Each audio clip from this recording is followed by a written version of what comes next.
Welcome to the program, everyone. My name is Brian Craig, and this is where MAGA comes to talk. Thanks for tuning in.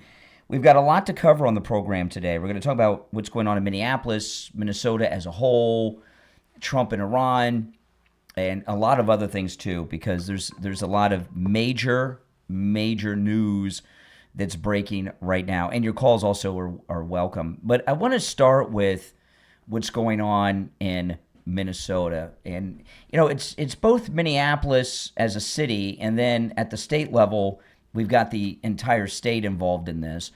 But I'm of the opinion that the city of Minneapolis and the state of Minnesota are in complete and total rebellion against the federal government right now. I don't think there's any question about that.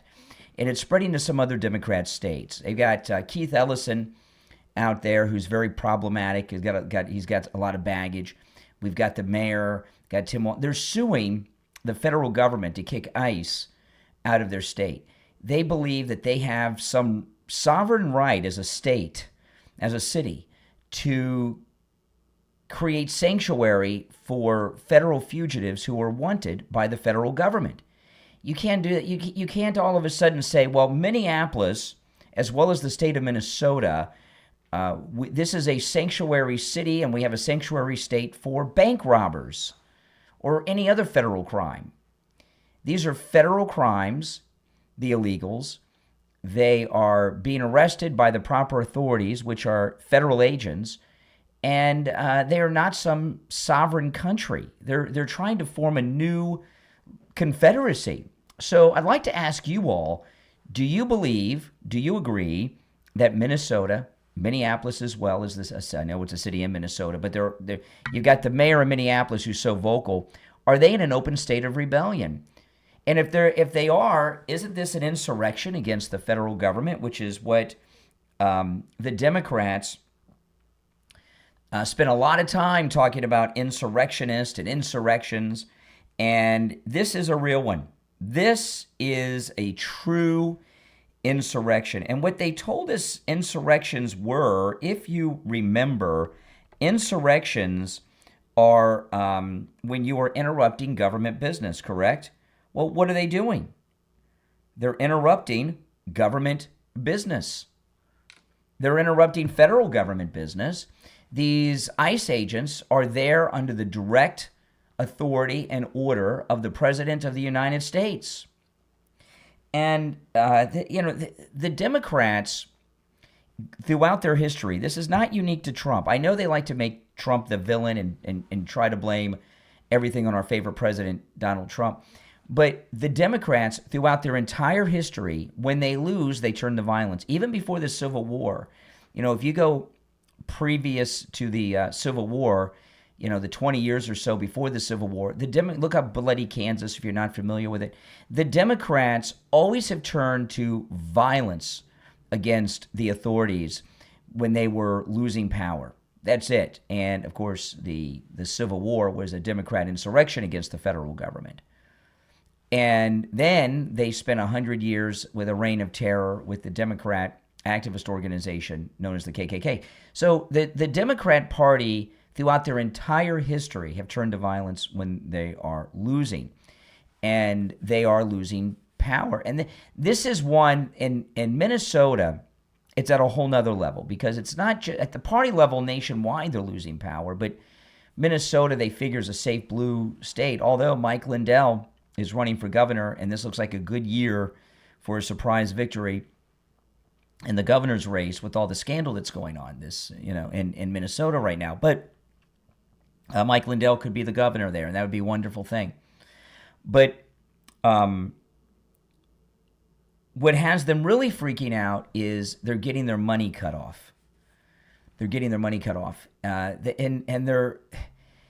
their attitude, there's no question that this $19 billion in counting fraud that was uncovered, thanks to Nick Shirley's reporting, is fraud. I mean, there's no debating it. And their attitude in Minnesota is, how dare you? How dare you come here and tell us we can't steal money from the federal government?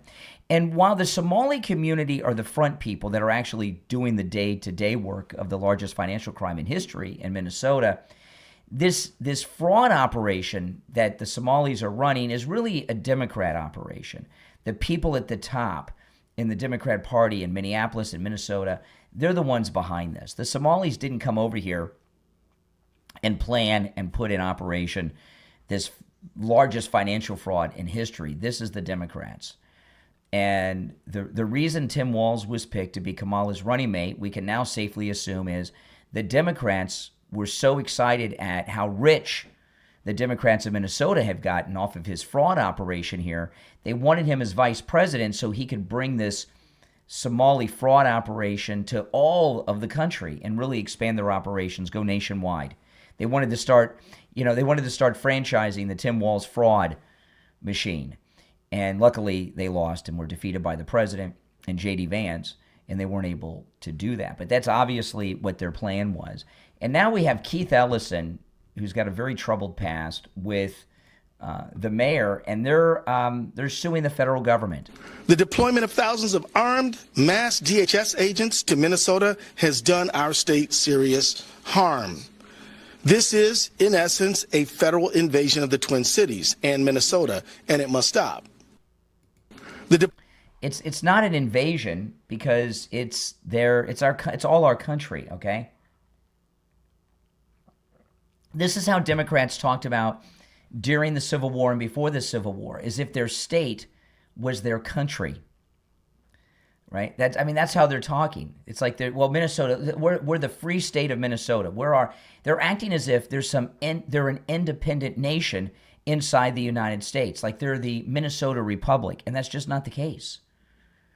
And with the way that they are acting, I don't think there is any doubt that Minnesota is in a state of rebellion. You're on the air. What's your name? Where are you calling from? Good morning. How you doing? I'm doing. How are you?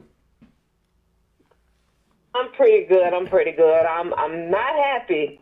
I'm definitely not happy this morning. Yeah, I hear you. I'm.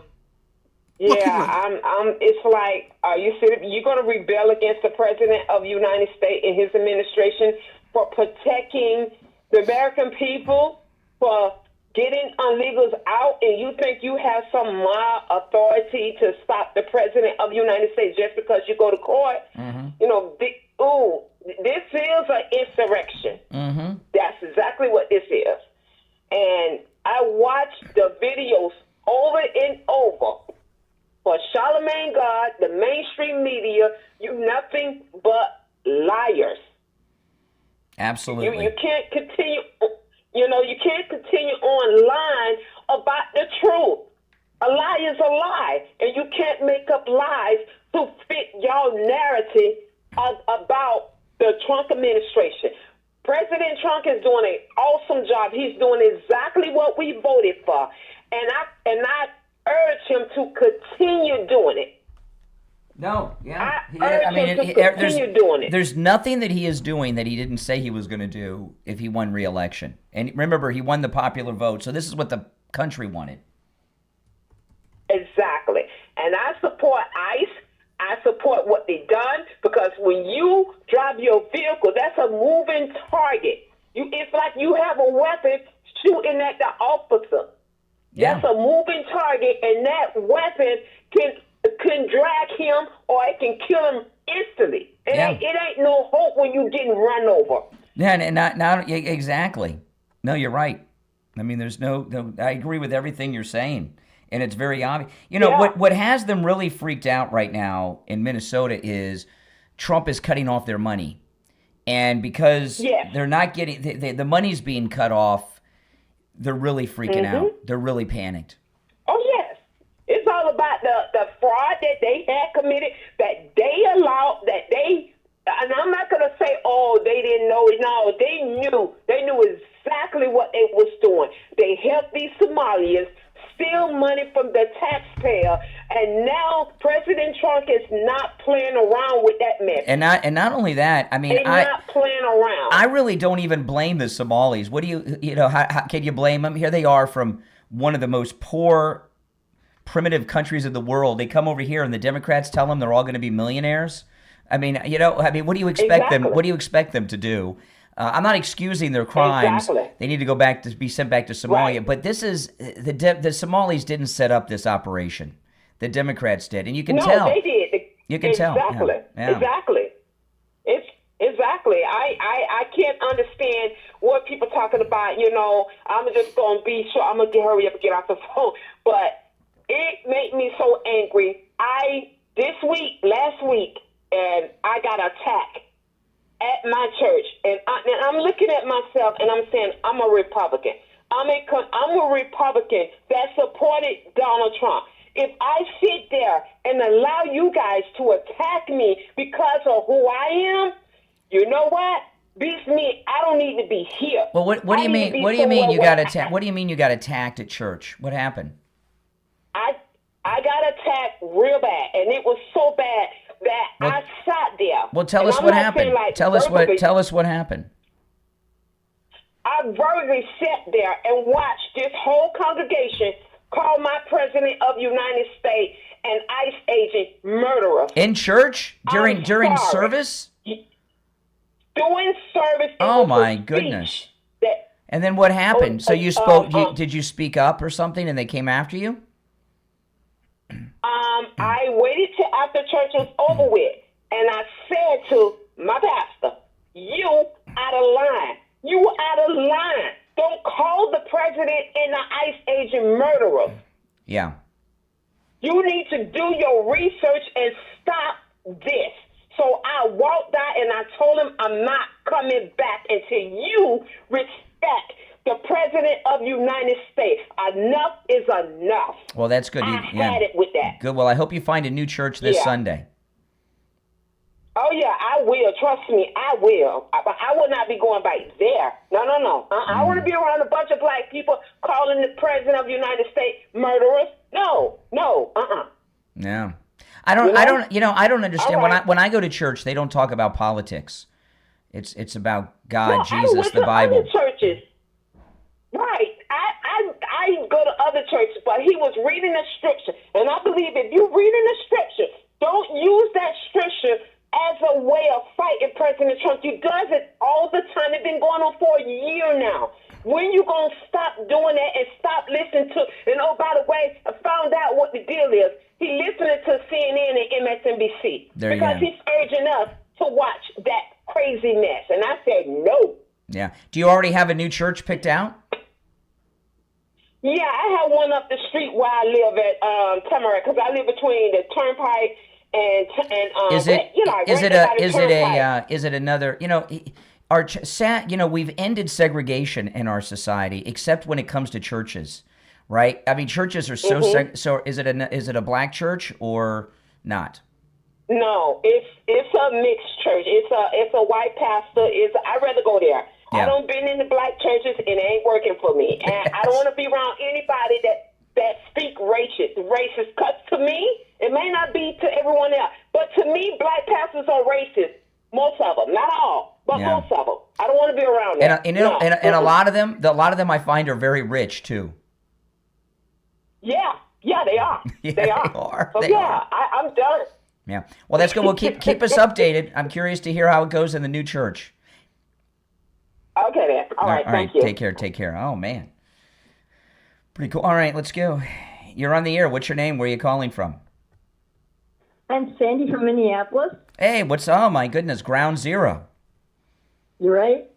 Boy, so you got some mayor there, Jacob Fry. I mean, he is your mayor is a strange man. He likes to dance to Somali music, and he speaks Somalian. He waves the Somali flag.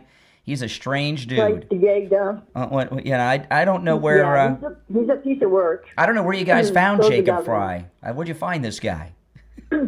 I just moved back here in like 2017. Oh, okay. He was already in office when I got in here. So what's the word on the street? So what's the word on the street in your town of Minneapolis regarding ICE and everything? How do the people that you associate with in your personal life, how do they feel about what's happening?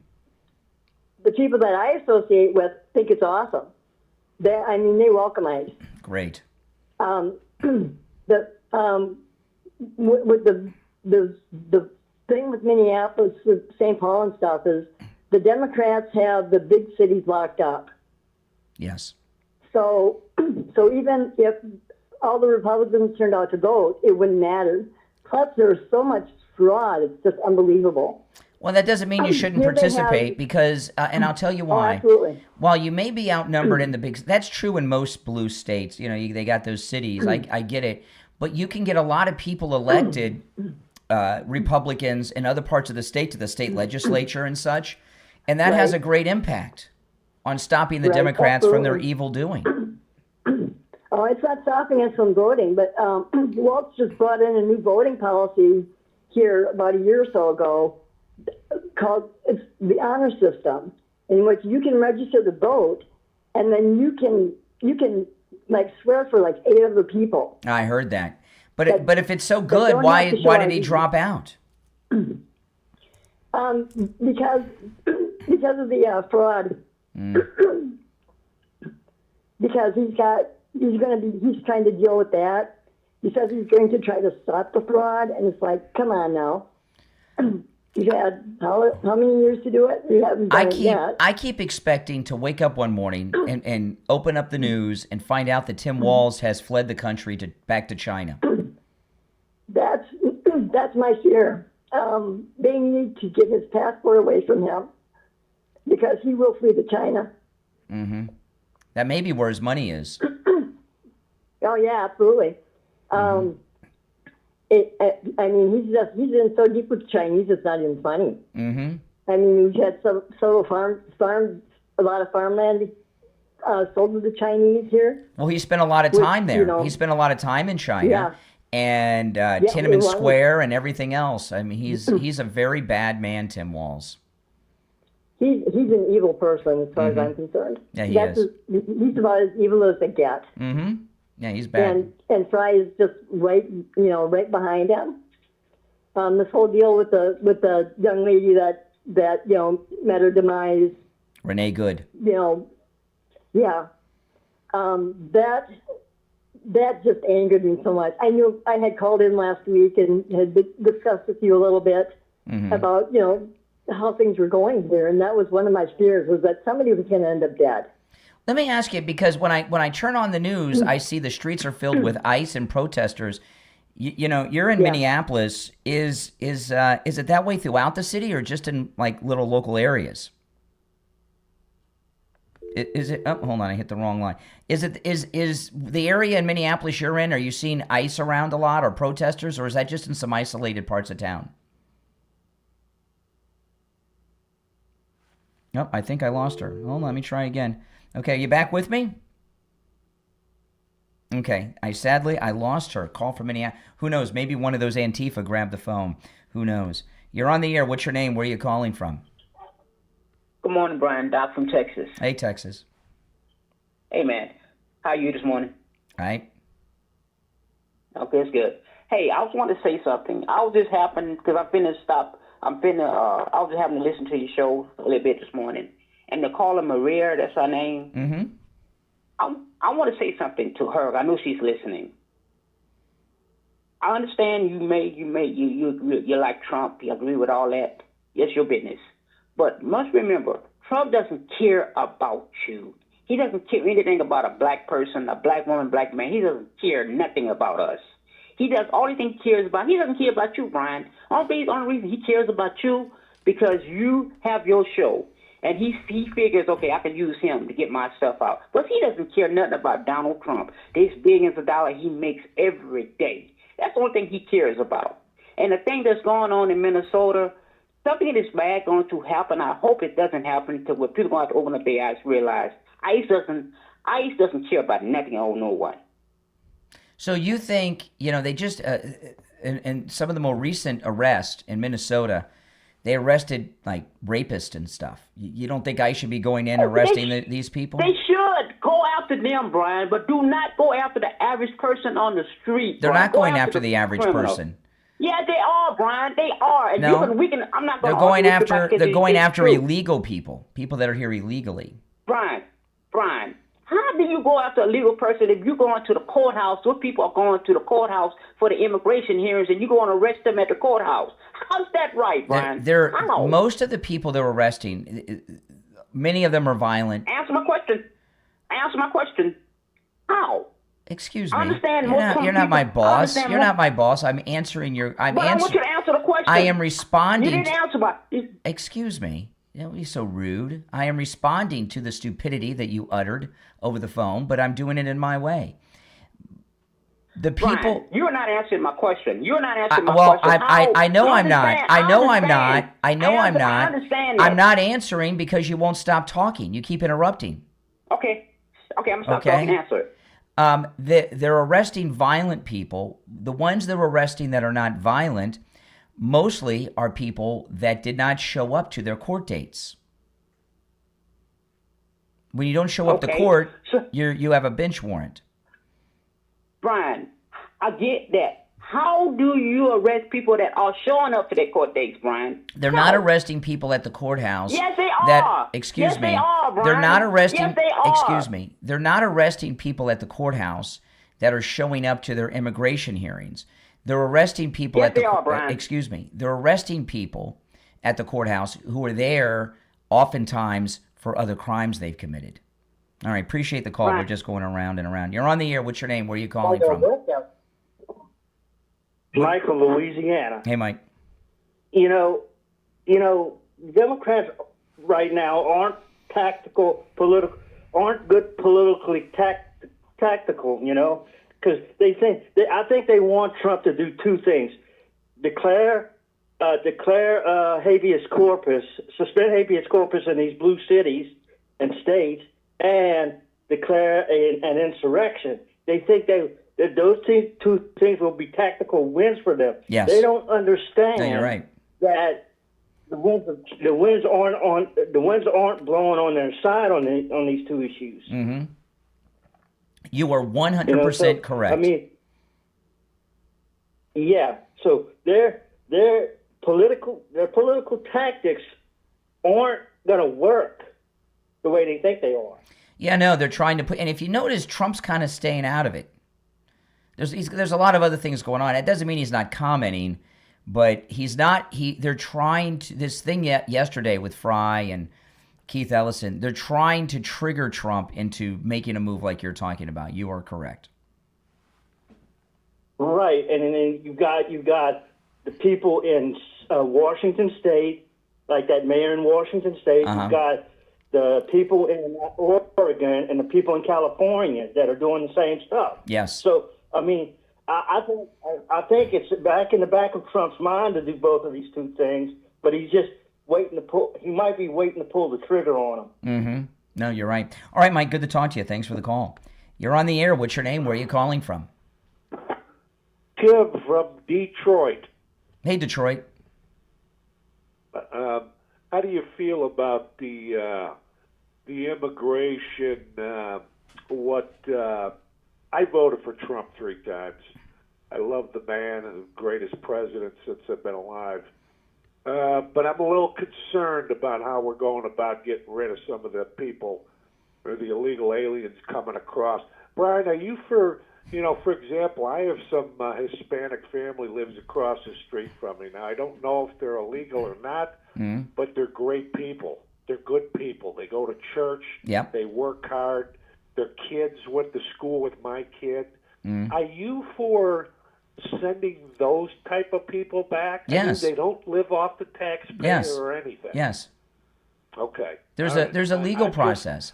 And I mentioned this before. When I first started in radio, when I first started, and I didn't have a lot of experience, and I didn't know anybody, and I was trying to make it. I had a job offer from a radio station in London, England, and I was so excited because I thought this would be a big break, and it was at a big outfit in England. And they couldn't hire me because of the immigration rules. They had to advertise the job, I want to say 3 years. They had to advertise it for 3 years and not be able to find a qualified applicant in England, and there were all these things. Now, it worked out better for me that I didn't get the job, because who knows? I may never have come back to America. Maybe it wouldn't have worked out. I don't know. I wouldn't have met my wife, that's for sure. So it worked out better. But I didn't just go and start illegally working. It's a sovereign country, and they have immigration laws. At the time, I was like, oh, well, that sucks. But, so you just can't go to another country and set up a life. Yeah, I understand. I mean, with what I do now, do you think I could just go to Mexico and set up and start broadcasting in Mexico and do business in Mexico and all that? No, but you couldn't go to Canada and do that either. Okay, so why should they be able to come over here and do that? Well, because our the way our government runs, they're so inefficient. No, I didn't ask you why they're getting away with it. Why should we be okay with people from other countries illegally coming here, even if they break no other laws, setting up a life? Well, because we allowed it in the past, right? Remember Reagan? Yeah, hey, give them. So what? Give them amnesty, and we'll close the. Well, Reagan made a mistake. Then Biden allows these people over, and then we turn around and we change the law. I mean, we're just playing with these people. No, we're not playing. No, we're not playing with it. It's. I'm sorry. They know the risks. Kinda we are. No, I mean, how often? Oh, of course. Listen, I'm confused, man. I don't want us to lose our compassion. Here's the thing. Here's the thing. You're gonna deny this. You're gonna deny this, okay? But that's okay. It's expected. What? You said you voted for Trump 3 times, yet everything I'm hearing out of your mouth is opposing the number one thing on his platform all 3 times he ran. So I find it hard to believe that you truly are a Trump voter. You're going to deny that. But if you feel the way you do about the illegals, you wouldn't be voting for Trump. Well, I just know that there are really, really good people that have come across that border. And those are the people you don't want to lose. They don't live off the taxpayer. They create jobs. They create wealth. No, they overcrowd. They take spaces in our classrooms. They take spaces in our hospitals. The ones that don't break the law. They take jobs from Americans and legal immigrants. No, they take a lot. You got to come. You don't see a problem with this? No, and back to what I said. You are in opposition of Trump's number one issue, yet you want me to believe that you voted for him 3 times. Come on, that doesn't pass the smile test. No, Brian, I wouldn't come on your radio show and lie about it. Oh no, I know. Nobody would call me and lie. Brian, please. You're insulting. Well, why would you vote for him 3 times? But why would you for an agenda? Why would you vote for Trump 3 times, but find heartless his number one issue, deportation of illegals? I don't. Our policies, rules, laws. How we used to do immigration is how we should be doing it. If we need teachers, having no southern border? All right, listen, I got to run, but I appreciate the call. What do you guys think? Did that guy vote for Trump 3 times? What do you guys think? I'm going to call BS on that one. Total BS. If you're on hold, stand by. The radio show will be starting very, very soon. And I'd like to remind you guys, if you'd like to be support my content, all of it, become a Patreon supporter. There's a link in the description. If you become a Patreon supporter, you get access to commercial-free editions of all my podcast episodes. You get access to Patreon-only live streams. I do a live stream on the Patreon platform, available only to Patreon supporters.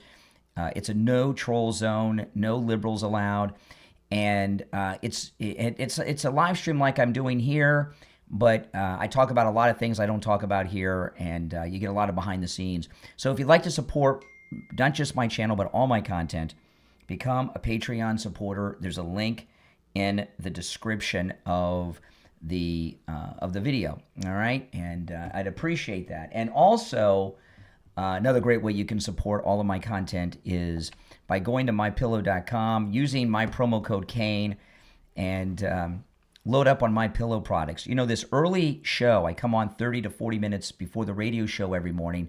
That is brought to you by the next governor of Minnesota, God willing, Mr. Mike Lindell at MyPillow, who sponsors the early pre-show. So go to mypillow.com, use the promo code Kane at checkout, Kane, and my ability to do the early morning show and have it sponsored by Mike Lindell and MyPillow relies on you using my promo code Kane at checkout. So please go to mypillow.com and use my promo code Kane, Kane, at checkout. And you can use my promo code on all the specials at mypillow.com. All right, we're going to take a quick break. I'm going to get organized here, and we'll start the show. If you're on hold, stand by. This is Jamie Levac with Swift Tax. With the big, beautiful bill, I can help you with your federal, state, city, and income tax. The Treasury Secretary said that this year, taxpayers will be receiving the biggest refund they've had in years. We at Swift Tax will maximize your refund. Call me now, 954-773-1587. That number rings directly to my cell phone, 954-773-1587. All right, if you're on hold, stand by. We have, let me see here. What time are we coming on the radio? We have just over 2 minutes till the radio show starts.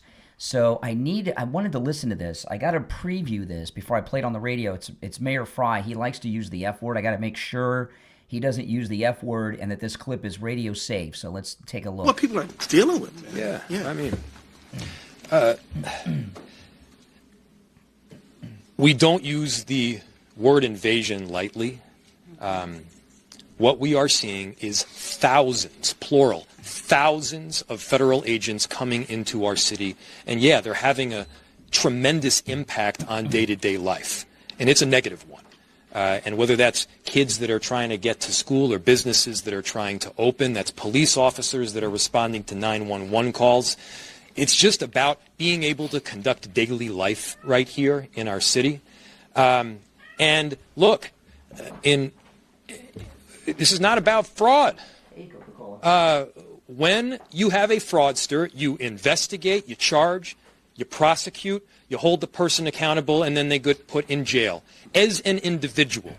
They get put in jail as an individual. You do not hold an entire community or an entire city accountable for the actions of the fraudsters. That's not a novel concept. That's just the way this works in American society, and we should be abiding by that. Good. Thank you, Mr. Mayor. And let me say thank you, Mayor Herr. Let me say thank you to the men and women of the... What people are... Okay. All right. Good. Okay. No F-bombs from Mayor Fry, so I can play that on the radio. So I wanted to make sure...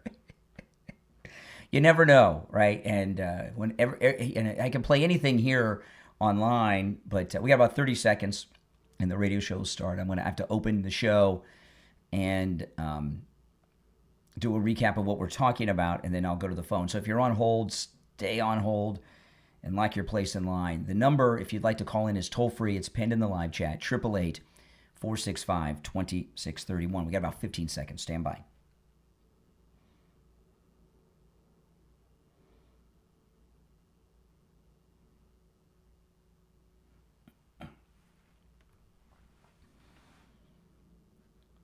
Welcome to the program, everyone. My name is Brian Craig. You are listening to Florida's longest-running radio show, The Steve Kane Show, on the radio since 1977.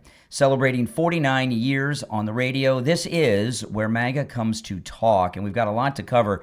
Callers already on hold. Stand by. We'll go to the phone shortly. I want to talk about, we have a lot of things we're going to cover today. There's been some big developments with the president in Iran, and a lot of issues I'm going to cover. But I want to start with what's going on in Minnesota, Minneapolis, and Minnesota statewide, right? Right now, this weirdo mayor of Minneapolis, Fry, and Keith Ellison, the attorney general for the state of Minnesota, are suing the federal government to kick ICE out of their state. And I want to say a few things about this, and then we'll hear from Fry himself, who's just a crazy person, totally insane. I am of the opinion, and I'd like to know if you agree with me, yes or no. Call me and let me know your thoughts on this. I believe that the city of Minneapolis and the state of Minnesota are both in open rebellion against the federal government of the United States, that they are involved in an insurrection, that Minnesota have declared themselves a free, almost like a new confederacy. They're an independent state that are not subject to the rule of law from the federal government. They're in open rebellion. This is an insurrection. What CNN and MSNBC and the Democrats, all these lunatics, what they told us was that if you interrupt government business, you are an insurrectionist. ICE agents are federal agents. The ICE agents deployed throughout Minneapolis and the state of Minnesota are there under the direct orders of the President of the United States, who is the chief executive of the federal government of the United States. And when you are interfering with the work of ICE, you are interfering with government business. By liberal definition, by CNN definition, you are an insurrectionist. There's no question of that. Now, yesterday, Keith Ellison and Fry, they had a press conference, and I've been telling you guys that I think Fry is running for president in his mind. Now, that does not mean that he's going to win, but in his mind, this is his moment to elevate himself beyond municipal politics. Although being the mayor of a corrupt city like this, I imagine, is a profitable thing. He's viewing himself as somebody who's going to be able to run on the national stage. This is Keith Ellison. Then I'll play this weirdo Mayor Fry's comments from yesterday in their press conference. The deployment of thousands of armed mass DHS agents to Minnesota has done our state serious harm. This is, in essence, a federal invasion of the Twin Cities and Minnesota, and it must stop. Okay, federal invasion. Now, one thing, Keith Ellison's been on the down low for a few years. He used to be very controversial. He was in Congress, and then he became Attorney General of Minnesota. And remember when he got sworn in, he was the first federal official sworn in, taking his oath of office on the Quran. Remember that? It was a very controversial person. And I remember when Keith Ellison left Washington to be the Attorney General of Minnesota. That seemed like a major step down to me. Now, there are people who leave the House of Representatives to be governors because they want to win a statewide race, and if they win a statewide race as governor, a term or two, they can run for Senate, another statewide race. But to go from the House of Representatives to state Attorney General seemed like a demotion to me. And now I've realized it's there's more money in it. I wonder if Scott Bessent, the Secretary of Treasury, has done a forensic audit of the finances of Keith Ellison and his extended family, all the way to his 18th cousin, 50 times removed. I don't know. I'd be curious. But this Somali $19 billion in fraud, maybe that was part of the motivation to leave the federal government and take this low-profile position and be kind of demoted to become the Attorney General of this state. So then the weirdo mayor of Minneapolis, Fry, gets up after Keith Ellison. Keith Ellison throws him the ball in a very strange exchange. And then listen to what Fry says. What people are dealing with, man. Yeah. I mean, we don't use the word invasion lightly. Okay, the invasion. So the invaders, according to Keith Ellison and this weirdo Mayor Fry, are the U.S. ICE agents. They're the invaders, not the illegals, not the thieves. Federal government's the invaders. That's who he's referencing. Pretty crazy, huh? People are dealing with, man. Yeah. He's in bizarro world. We don't use the word invasion lightly. What we are seeing is thousands, plural, thousands of federal agents coming into our city. And yeah, they're having a tremendous impact on day-to-day life. And it's a negative one. And whether that's kids that are trying to get to school or businesses that are trying to open, that's police officers that are responding to 911 calls. It's just about being able to conduct daily life right here in our city. Look, this is not about fraud. Yes, it is. When you have a fraudster, you investigate, you charge, you prosecute, you hold the person accountable, and then they get put in jail. Well, no, we had 2 people convicted by a jury, right, in the Somali fraud operation, and a Clinton judge came in, and Clinton judge tossed out the jury verdict and let him go, remember? Just a couple weeks ago. As an individual, they get put in jail as an individual. You do not hold an entire community or an entire city accountable for the actions of the fraudsters. Well, see, this is an organized RICO case. This is like the mafia of the past, right?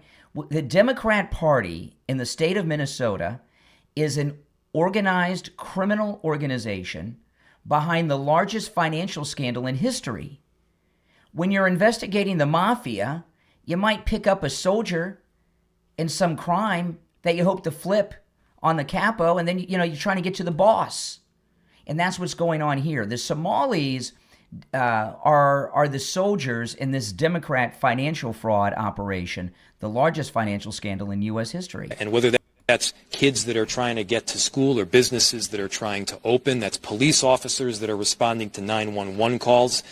It's just about being able to conduct daily life right here in our city. And look, this is not about fraud. When you have a fraudster, you investigate, you charge, you prosecute, you hold the person accountable, and then they get put in jail as an individual. They get put in jail as an individual. You do not hold an entire community or an entire city accountable for the actions of the fraudsters. That's not a novel concept. That's just the way this works in American society, and we should be abiding by that. Good. Thank you, Mr. Mayor. And let me say thank you, Mayor Herr. Let me say... You know what this reminds me of, this press conference? What does anyone remember, what was that big event that the Italians had on Columbus Day in New York, and the FBI went there and they were able to identify all the heads of the 5 families? Remember that? Remember that? That's kind of what this is. All these Democrats coming out of Minnesota, all of them have the same attitude. How dare you investigate? How dare you investigate this fraud? We're Minnesota. We're Minneapolis. How dare you? If they're not involved in it, they would want the fraud to end. But they're all fighting to keep the fraud going. Now, yesterday morning, I went over and met with Jamie Levac at Swift Tax. Let me tell you, Jamie Levac, he knows taxes. I got to tell you, he's Steve Kane's accountant. He is so smart. We were going over things in the Big Beautiful Bill. The entire tax code has changed with the Big Beautiful Bill. Jamie Levac knows the new tax code inside, out, backwards, upside down, and forward. And if you want to get the maximum return that you're entitled to, call Jamie Levac at Swift Tax. And he is good. Oh, my goodness. I've talked to so many people already that are using Jamie Levac at Swift Tax for their taxes, and they're blown away. In fact, there's one commercial we're running from one of our listeners, Lewis. Jamie Levac looked back on his past years where his old accountant said he owed money. Not only did he not owe money, he's getting a refund on past years. And Jamie Levac did that. Jamie Levac at Swift Tax can help you with your taxes no matter where you're located in the United States, no matter what state you're in. He's located here in South Florida, and I met with him in his office in Broward County yesterday. But no matter where you are in the United States, he can help you with your taxes. And by the way, not just your federal income taxes and your payroll taxes and your business taxes, but your state taxes. Those of you that live in states with state income tax or city income taxes like in New York City, he can help you with all of that, and he is very, very good. Give him a call. This number rings directly to Jamie Levac's cell phone, so you can call or text 954-773-1587. 954-773-1587. That's 954-773-1587. We'll be right back.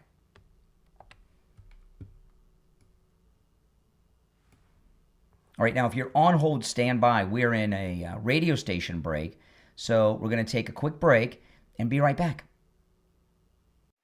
Do you want healthier chickens, stronger immunity, and rich golden yolked eggs without relying on chemicals? Of course you do, but how do you do it, and where do you even begin? That's easy with the new book from author Mary Butler, The Herbal Hen House, Nurturing Your Chickens with Nature's Remedies, available on Amazon. Author Mary Butler is a devoted chicken keeper and herbal enthusiast who brings more than a decade of hands-on experience straight to your coop. The Herbal Hen House is a warm, practical guide that shows you how to use safe, effective herbs to support digestion, boost immunity, and improve egg quality, as well as help prevent common flock problems naturally. When you read The Herbal Hen House, you'll discover easy, beginner-friendly herbal remedies, simple DIY blends that you can make at home, as well as clear guidance on what's safe, what to avoid, and how to care for chickens at every stage of life, from chicks to senior hens. Whether you're raising your very first flock or have been tending chickens for years, The Herbal Hen House gives you the confidence to ditch those harsh chemicals and raise healthier, happier chickens the natural way. The Herbal Hen House, Nurturing Your Chickens with Natural Remedies, from author Mary Butler, is available right now on Amazon in Kindle, paperback, and hardcover. Order your copy right now. Your chickens will thank you. All right, if you're on hold, stand by. And if you're new and you've never called, or maybe you've been around for a while, you haven't called in a while, call. There's a lot of people on hold, but you're all welcome to call in. Sometimes people think, oh, well, I agree with you, Brian. I go, you can call in whether you agree or disagree. We'll be back in about a minute.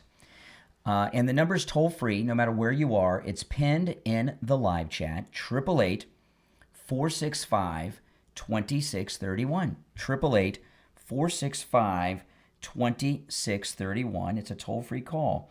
All right, we'll be back shortly. Okay.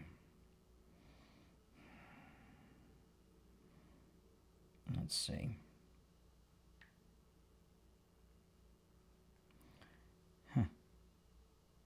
Why isn't that working?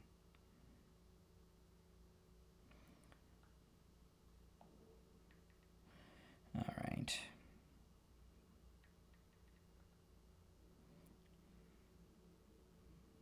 Here we go.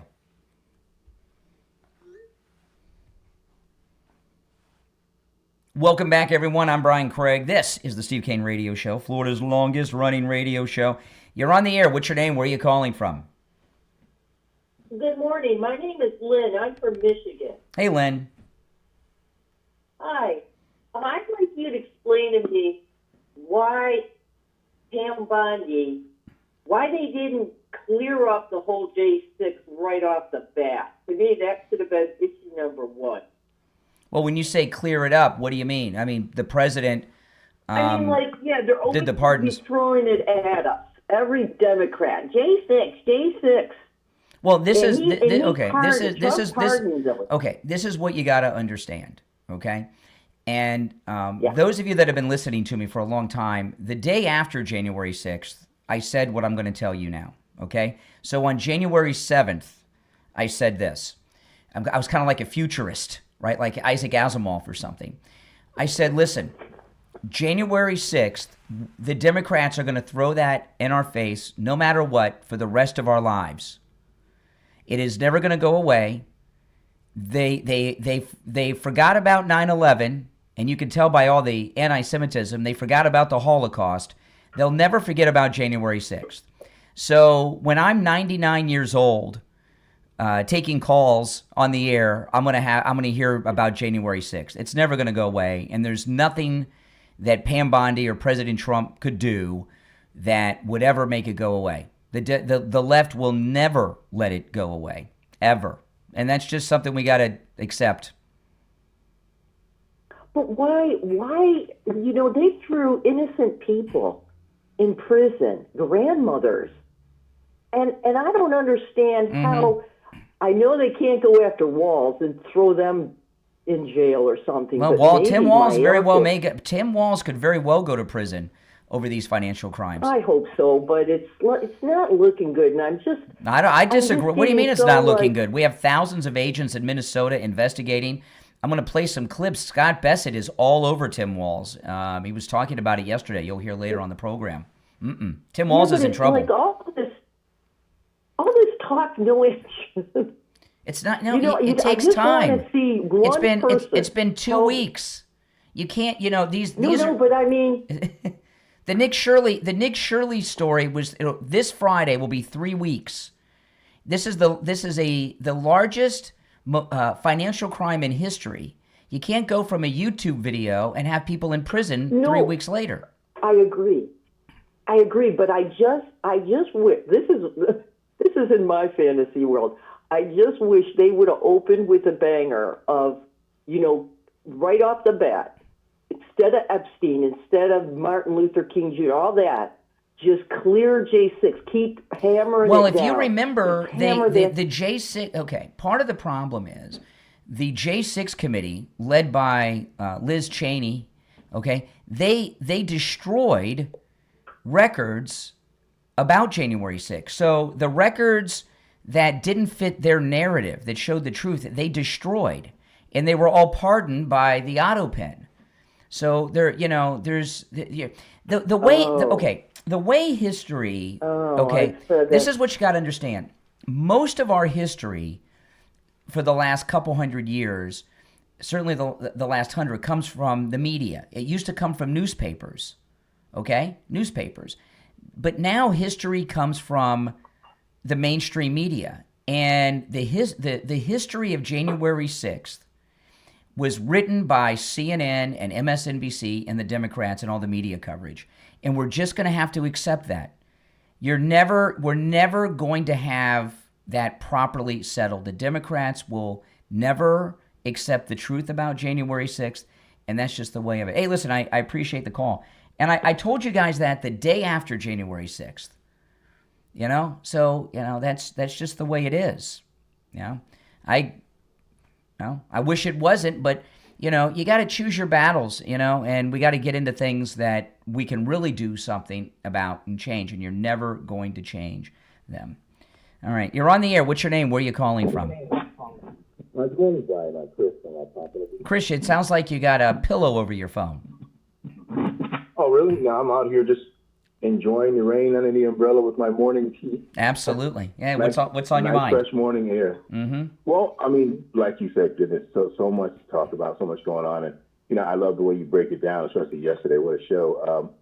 Going back to that Attorney General of Minnesota and of course the mayor.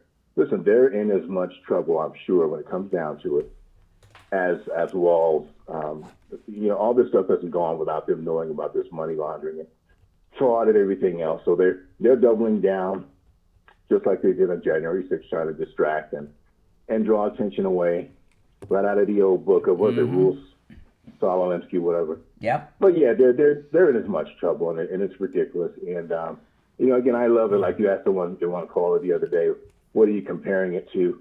When they try and anything negative against President Trump will do. But listen, President Trump did more in this first year than Biden and Obama combined for their 12 years.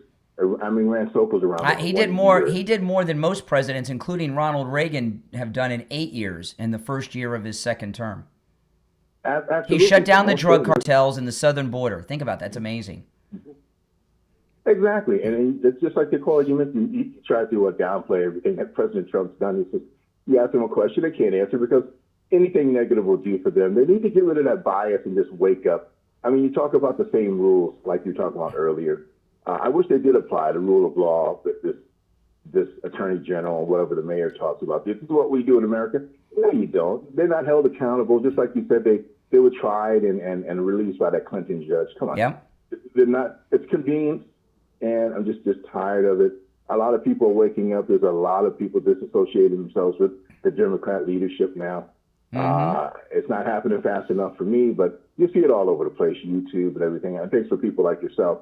You put the facts and truth out, but you hear the idiots call in. As soon as you say something factual, they want to distract and talk about something else. Well, their go-to is Epstein. Anytime they say Epstein, that is their their escape clause. That's their go-to. when they're, you know. What a great and I don't know if you guys heard mentioned, this call in the pre-show. You know, I start the show 30 to 45 minutes early every day on YouTube before the radio show, and I take calls. And this one guy's trying to tell me that he voted for Trump 3 times, but he's opposed to the deportations. I mean, and I said to the guy, I said, well, wait a minute. I said, President Trump's #1 platform issue is deportations for all 3 of his runs. So how could you have voted for him 3 times but be opposed to his #1 issue? He says, well, why would I lie? You know, that's their new thing, right? They're trying to get this narrative going, the seminar callers, of the disgruntled MAGA voter they voted for Trump 3 times, but they've had enough. They can't do it. They can't take it anymore. Sounds worse than that seminar call from yesterday that you cleaned this clock. Oh, my goodness. All right, Chris, I got to run, but I agree with you. You know, I remember when, do any of you guys remember that failed liberal radio network back in the early 2000s, Air America? It had Al Franken, Rachel Maddow, Randy Rhodes, Janine Garofalo, and some other liberal lunatics on there. Air America Radio. And before it went on the air, I made a prediction. I said, because I know how these Democrats operate. I said this was during the height of the war in Iraq. Around 04-ish is when Air America Radio went on the air, and it probably failed the next year. But I said, watch. I said every other call is going to be someone who claims to be, because we were in the election between Bush and John Kerry, right? It was when that election was going on. And I said, watch. I said every other call is going to be someone who tells you they're a Republican. They've been a Republican all their life. They voted for Reagan because this was a long time ago. They voted for George W. Bush in 2000, but he's gone too far now, and I'm voting for John Kerry. You know, remember what the late great Rush Limbaugh said. Rush Limbaugh was the greatest of all time, next to Steve Kane. But Rush Limbaugh had a lot of great wisdom, and he's missed. And one thing he said quite often, Rush, was the Democrats, they always go back to that same old worn-out playbook. That's right. So these talking points of the disgruntled MAGA voter, they've done this since I've been doing this. I remember those calls. I voted Republican my whole life. My parents voted Republican. I voted for George Bush in 2000. I voted for his dad twice. I voted for Reagan. But I'm not. The Republicans have gone too far now. And I'm voting for John Kerry. It's the same old playbook, just like Rush used to say. All right, if you're on hold, stand by. My name is Brian Craig, and this is the Steve Kane Radio Show, Florida's longest-running radio show. Back after this.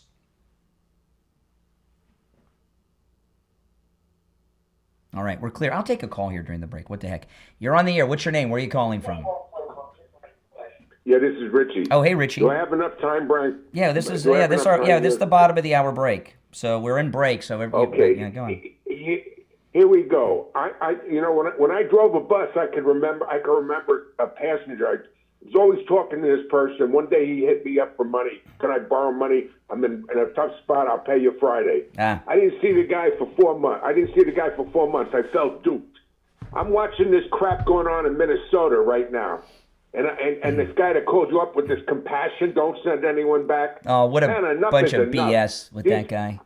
Enough is enough. These guys are gaslighting America, man. And not for nothing. Jody Ernst it was a red flag, came up with a bill. Ilhan Omar was pushing earmark of $1 million to a drug rehab, three different rehabs up on top of a restaurant. Restaurant. I saw that. So it was another $1 million fraud deal. So they don't stop. Yeah. And then they get caught with their pants down. And they call it chutzpah or gall to sue. How dare you call us out on fraud? How dare you? Who do you think you are, busting us on fraud?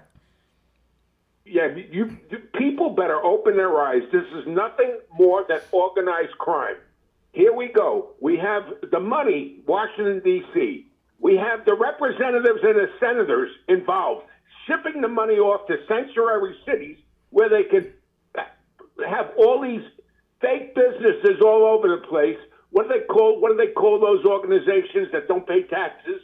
They got a name for all of them. Yeah. So then they ship the money. And then they start spreading the money out. and then they start importing more people from that same group. That's right. Saying we're going to vote for you, and then all the politicians get paid off.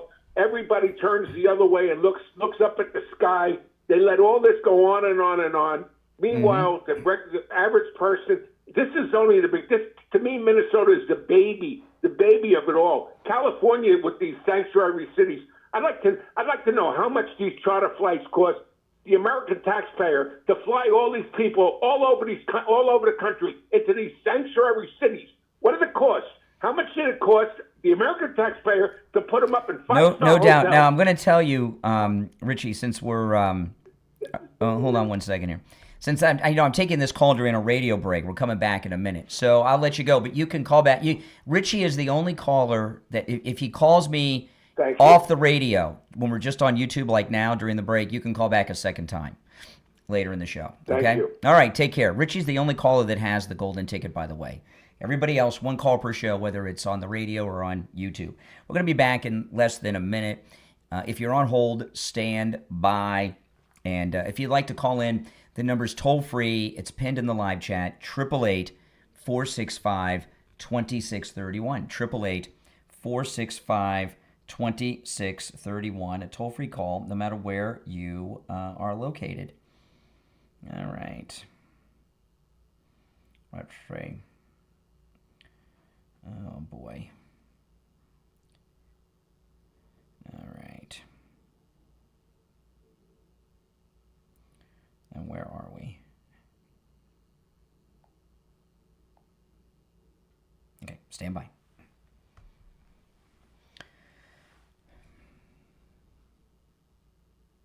Welcome back, everyone. My name is Brian Craig. This is Florida's longest-running radio show, The Steve Kane Show, on the radio since 1977. This is indeed where MAGA comes to talk. If you're on hold, stand by. Our number's toll-free, 888-465-2631.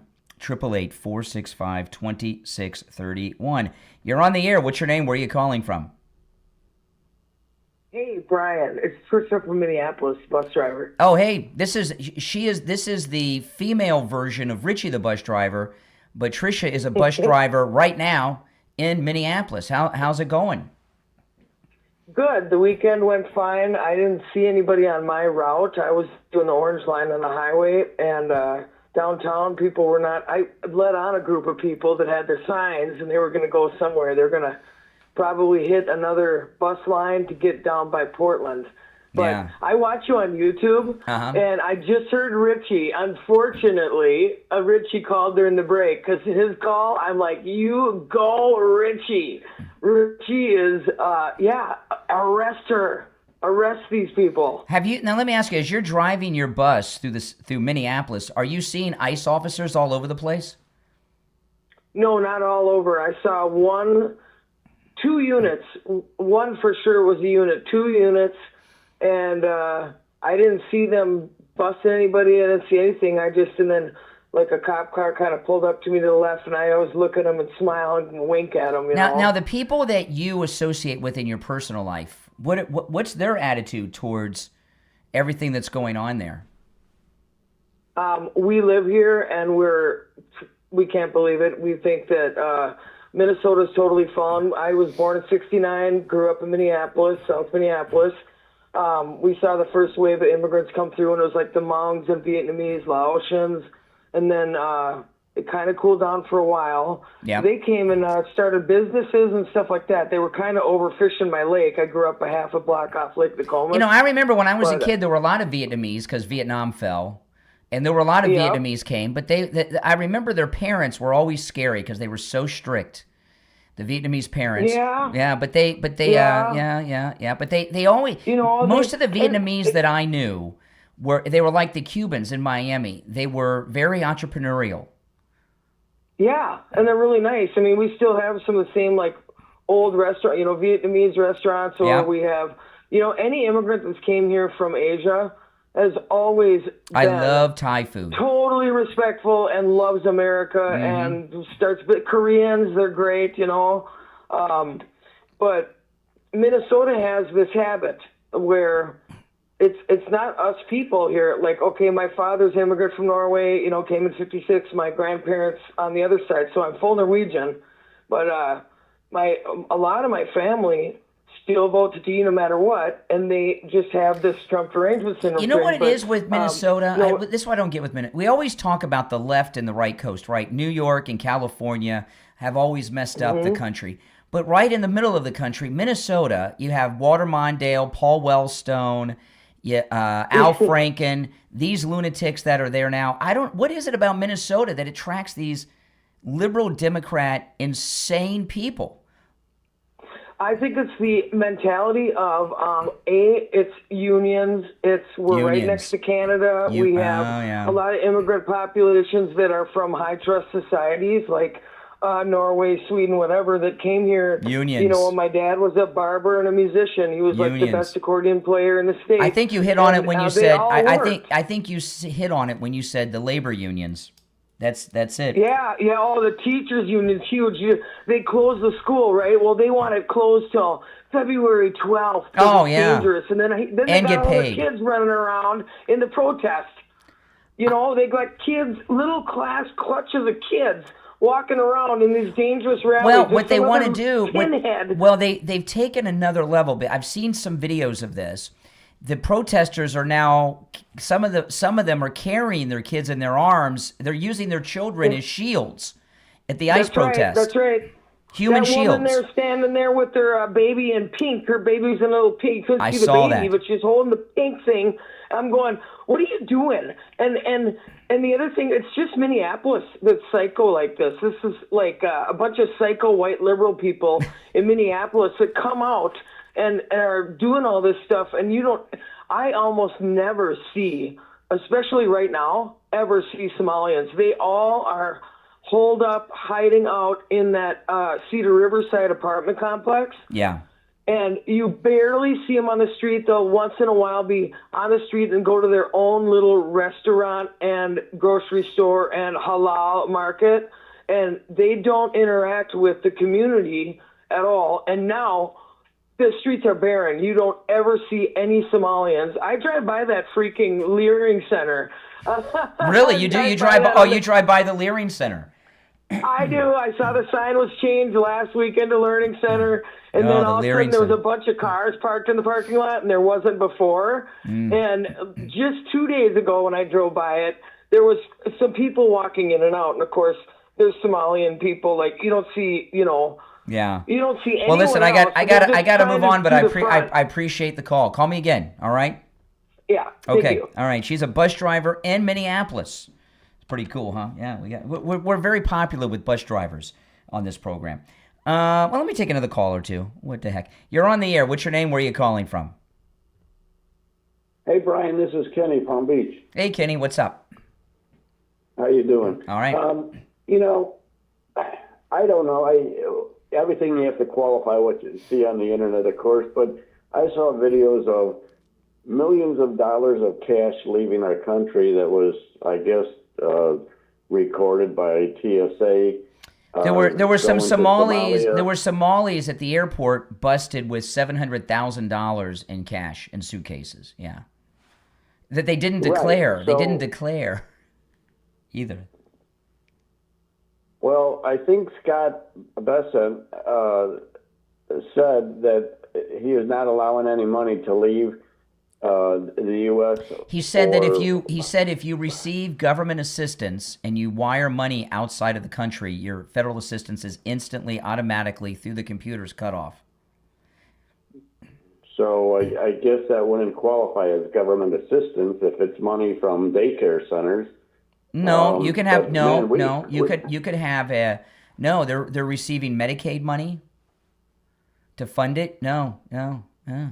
And don't be so sure that because they own a Leering Center that they're not getting food stamps and other welfare. They could be, don't be surprised. I caught that Leering Center. Yeah. I don't know. It seems like we're getting played for suckers, but hopefully, we'll get to the bottom of some of the fraud. Scott Bessent is all over this. Coming up, Scott Bessent did a real amazing interview. I'm going to play a couple clips of it, him talking about it. Scott Bessent is all over this. They're investigating big time.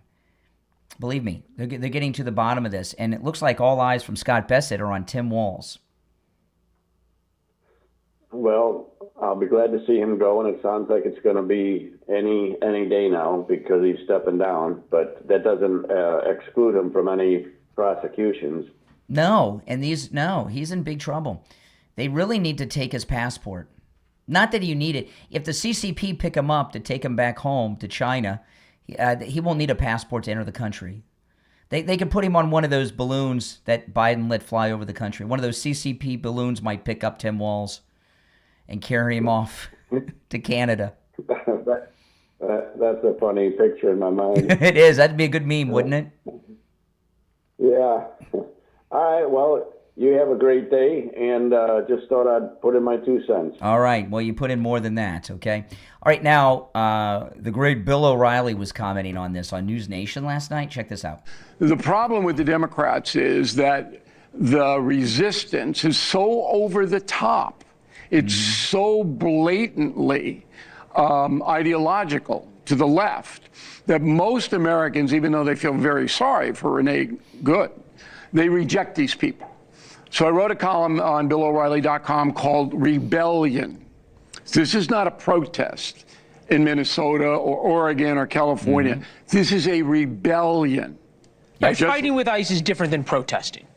You can protest ICE all day long, okay?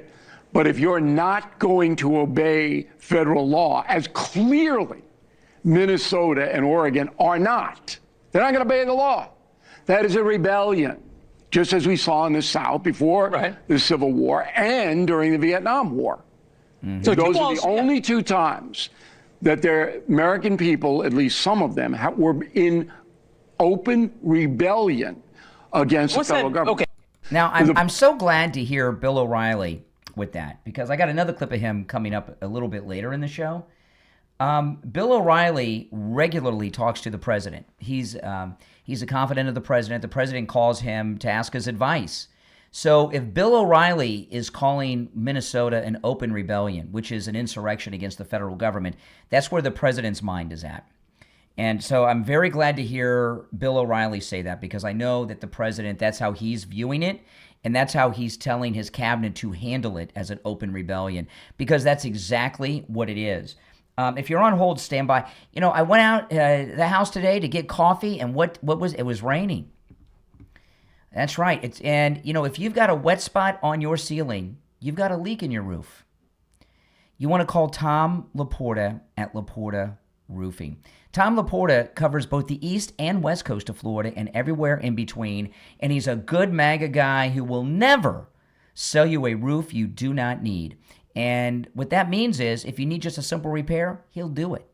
Now, if you need a new roof, he'll do that too, but he won't sell you a roof you do not need. I've never heard a roofer other than Tom Laporta ever make that claim, because, well, they all want to sell you a new roof, even if you don't need it. Not Tom Laporta. And I've seen so much of his work, not just with Steve Kane's roof, but many of our listeners. He does incredible work. And on our MAGA cruises, a lot of the guys on the MAGA cruises, they spend half the cruise telling me about the great job that Tom Laporta did on their new roof. He does incredible work. He's an artist. And call Tom Laporta. Now remember, Tom Laporta is not just a roofer. He's a contractor. And under Florida law, that allows him to deal directly with your insurance company on the cost of the replacement or the repair of your roof. He can handle the job of any size, and he works on every type of structure, residential, commercial, and municipal. This number rings directly to Tom Laporta's cell phone. Call or text 954-604-4602. 954-604-4602. And online, LaportaRoofing.com. We'll be right back.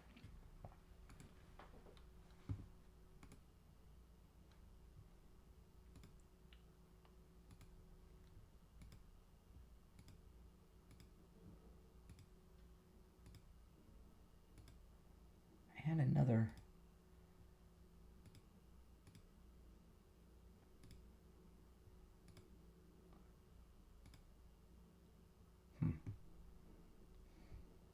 See if I can find this. I had another clip of Bill O'Reilly I wanted to share.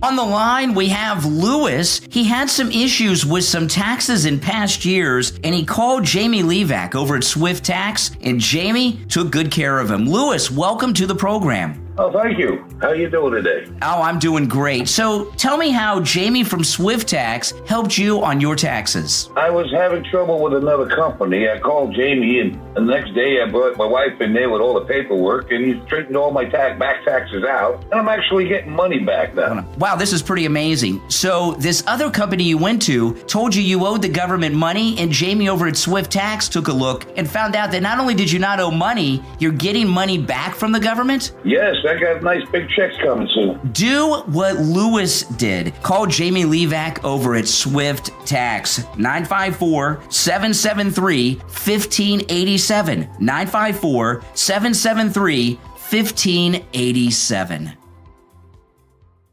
All right, stand by, guys. We are going to be, if you're on hold, stand by. We're going to be back in less than a minute.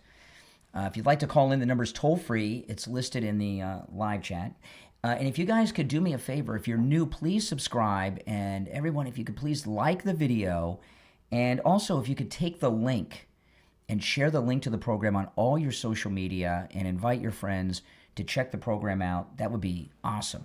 You know, you guys are the marketing team, okay, and of the program. And I know a lot of you do that, and it's greatly appreciated. And we'll be back in less than 20 seconds.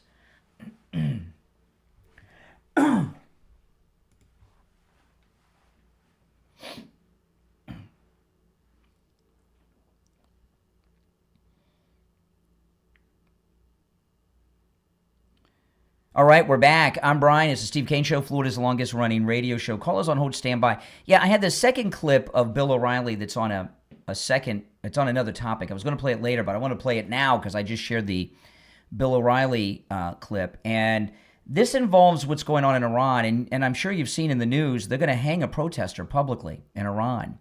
Now, I've seen videos of them murdering people in the streets, but they're going to hang someone and they're going to televise it. And the president told Iran if they act out against these protesters that there will be military intervention.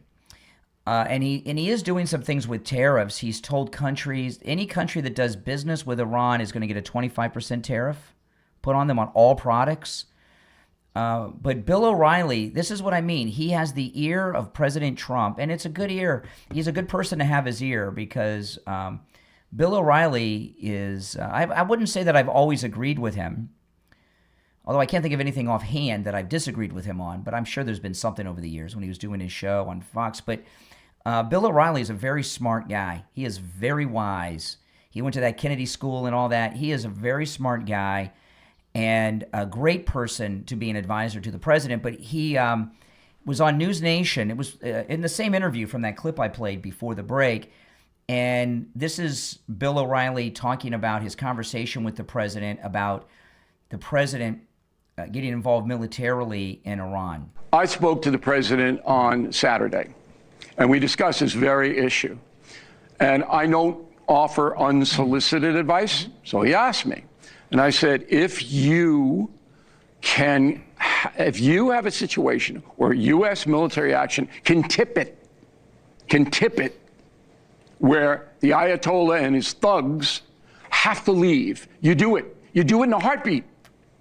But if it's just maybe kind of might, you wait. Because it's going to go, I don't believe that the mullahs are going to survive. I don't believe that, all right? Because now we have defections in the army. Once you have defections in a national army, then you have a point of no return. It's not like the people, the army units that are defecting away from the Ayatollah's authority can come back. They can't. No. Okay, now that's something. So he's told the president, intervene if you can tip it in the favor of the protesters and overthrow the mullahs. Very wise advice. And, you know, the military in Iran, these defections from the military, it's not like here. You know, here we have a chain of command. So if someone out of protest resigns their commission, somebody just gets promoted, right? It's not that way in Iran, because in Iran, even in the military, they're ruled by terror from the top down. So when you start losing sergeants, lieutenants, captains, colonels, and things like that in the Army, they start to lose the ability to be a functioning military. So these military defections, I don't know how big the military defections are. I've heard that too. I haven't heard any confirmations on the size and the scope of it. I don't know, and I don't know how much we can trust everything that's being said. But everything that I'm seeing out of Iran it's an absolute miracle. And I'm glad to hear when Bill O'Reilly says he thinks that the Islamic Republic is going to fall. Again, that comes from the president. He's in the loop. So he's not just a pundit giving his opinion based on nothing. He's a pundit, I guess, because he's a guest on that program on News Nation. But he's giving an informed opinion that, and my guess would be, my guess would be because the president relies on him for his advice, he probably gets some classified intel brief of some sort, whether it's from the president or somebody else, so that when the president asks him his opinion, it's an informed, educated opinion. So for Bill O'Reilly to say that lends a lot of credibility to it, don't you think? Yeah, absolutely. And let's hope that they fall. Iran has been responsible for so much of the trouble that we've had to deal with over the last 40 years. And if Iran were to fall, it could be chaotic. And when these governments fall, it's never perfect, and there's always issues that are going on. But it will be a good thing. Now, I was talking earlier, Scott Bessent, who's just an amazing Secretary of Treasury.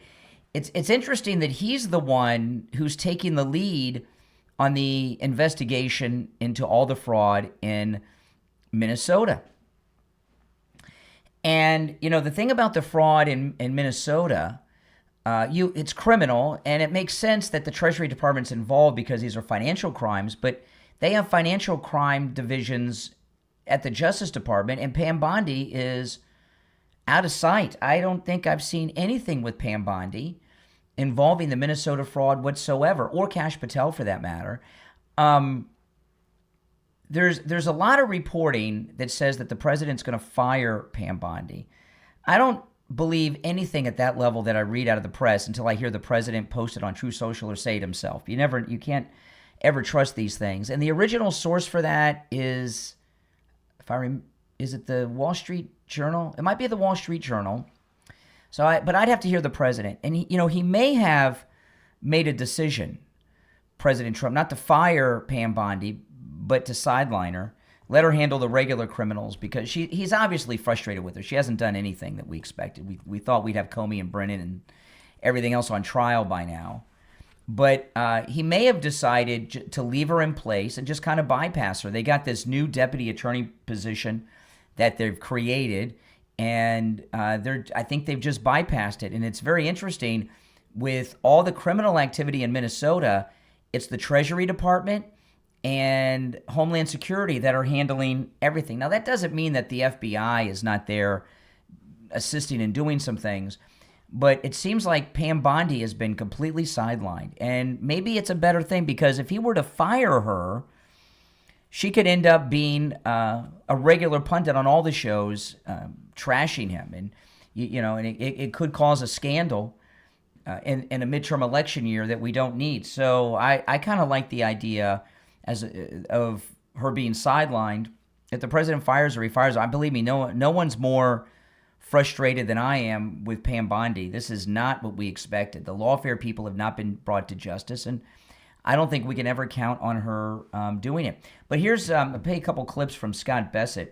This is from The Blaze. The American people are the most generous people in the world. You just can't take advantage of us. When immigrants come here, you got to learn which side of the road to drive on, customs and laws to follow, and that you cannot steal from the U.S. government the way you did from your government. Okay, now he's talking about the Somali fraud there. And, the interesting thing about Scott Bessent, and this is very relevant, mind you, okay? Very relevant. him being openly gay. I can remember a gay conservative was like such a rarity. Every few years we'd get one on the phone. They'd say they're gay and they're a Republican. You'd be like, what? And, like with black Republicans, gay Republicans, they're very common now. I mean, and this is, and this is all because of Trump coming down the escalator. But it's being gay, you wouldn't even know he's gay. Unless, people like me keep mentioning it all the time. But it's important. It's important. And a lot of times you would have people that are gay or black or another victim group that the liberals love that would be all of a sudden become a conservative, but they'd still be liberal if you really talk to them. We used to run into that a lot. But Scott Bassett, he is a true conservative. There's no questioning his conservatism. And, for him to be gay, Republican, incredibly conservative, and agree with the president on everything is really an amazing thing. But then he went on to talk about Ellison and some of the others. And believe me, there's a lot of people in Minnesota that are in a panic over Scott Bassett. That's part of following the money. There are evidently some disturbing tapes of A.G. Ellison in meetings with people who donated to him, them calling for political favors to stop the investigations. So we'll see. But again, I don't want to get out ahead of the investigations. It's going to be very methodical. And Chris, I can guarantee you, when the bear trap snaps, we're going to get these folks. And again, we're going to follow the money, whether it's over the two counties here, in Minneapolis, St. Paul's, or whether it's to East Africa. And there's tons of luxury properties, cars that have been bought over there. And how the hell did this happen? How did it happen? Like, President Trump is outraged. I'm outraged. The American people should be outraged. That's part. Wow. I mean, aren't you glad that he's the one that's on the case and not Pam Bondi? But where's the clip of him talking about Tim? Okay, here's the one. Okay, here is, do I have time? Yeah, I've got time. This is the last one, I think. This is Scott Bassett. He's talking about Tim Walz here. Listen to this. Tim Walz is shaking in his boots. This interview was originally scheduled for the Minnesota State Capitol. Can you explain why that didn't come to pass and why we're here? For one reason, Chris, Tim Walz is a coward. He is a coward. He would not guarantee that the Treasury Secretary of the United States of America would have police protection in the Minnesota State Capitol. He is afraid of what is coming. And he's not going to be able to hide behind this curtain, because we will get there. And I don't have to go in the Capitol building to investigate him. I would love for him to come to Treasury and answer some questions. I can guarantee you that he will be safe and sound then, depending on what we discover. I don't know about his future. And as I said earlier, that will be the only view of the Oval Office he ever gets. Because let's just think about the long arc of history. The suppression of this story is this guy got to within could have been one heartbeat away from being president of the United States. And when we don't have a functioning mainstream media and great independent journalists like you, citizen journalists who go out and do the investigative work, because the people who are supposed to be doing it don't do it anymore. This interview. Wow. So Scott Bassett is all over Tim Walz. This is great. Yeah, I think there's, I would say right now, 60% chance of a Tim Walz arrest and prosecution. Do you guys agree with that? We're coming up on the top of the hour. My name is Brian Craig. You're listening to Florida's longest running radio show, The Steve Kane Show. That's right, on the radio since 1977, celebrating 49 years on the radio. This is where MAGA comes to talk. Our number is toll-free, 888-465-2631. 888-465-2631. We'll take our break for the top of the hour, be back with your calls, and there's a lot more to cover. Don't go anywhere. Back after this.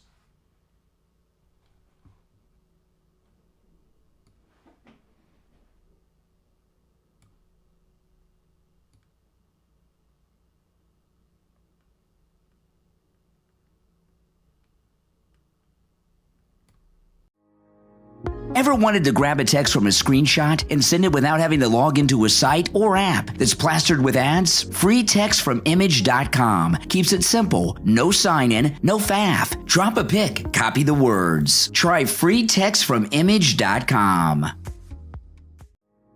This is Jamie Levac with Swift Tax. With the big beautiful bill, I can help you with your federal, state, city, and income tax. The Treasury Secretary said that this year, taxpayers will be receiving the biggest refund they've had in years. We at Swift Tax will maximize your refund. Call me now, 954-773-1587. That number rings directly to my cell phone, 954-773-1587. Planning a trip with friends shouldn't feel like a full-time job, but somehow great ideas get buried in group chats, decisions drag on forever, and budgets turn into last-minute spreadsheet nightmares. That's why there's Trip Exchange. Trip Exchange is completely free. It brings all your trip planning together in one simple place with no paywalls. And you can collect and organize ideas, vote, and decide together. Plan and track budgets automatically and instantly see who owes whom without spreadsheets. With Trip Exchange, there's no more missed ideas, no more confusion, no more awkward money talk either. Just clear planning, fair cost sharing, and stress-free trips from start to finish. Whether it's a weekend getaway, a group vacation, or a shared event, Trip Exchange keeps everyone on the same page. Plan smarter, travel better. Visit trip-exchange.com. That's trip-exchange, trip-exchange.com. And start planning today. Trip-exchange.com. All right, let's see here, guys. If you're on hold, stand by. We'll be back in less than 2 minutes. Let me just check something here. I'm still getting organized.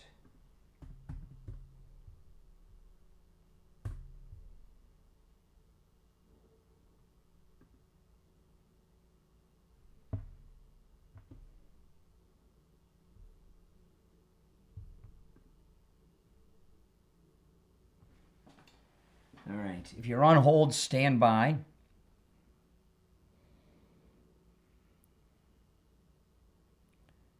We've got about a minute, and we'll be back. Oh, man. What a day.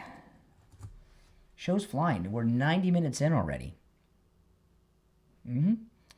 If you're new, make sure you subscribe. And guys, please do me the favor of taking the link to the program and sharing it on your social media and inviting your friends to check out the show. That's how we grow. Great word of mouth advertising.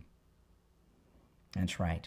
And I do appreciate that. I know a lot of you have been taking the link and sharing on your social because I get that data from YouTube, and I appreciate all of you that do that. And if you could continue to do that, you would be helping me out a lot.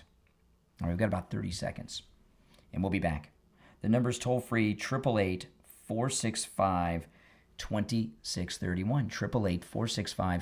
888-465-2631.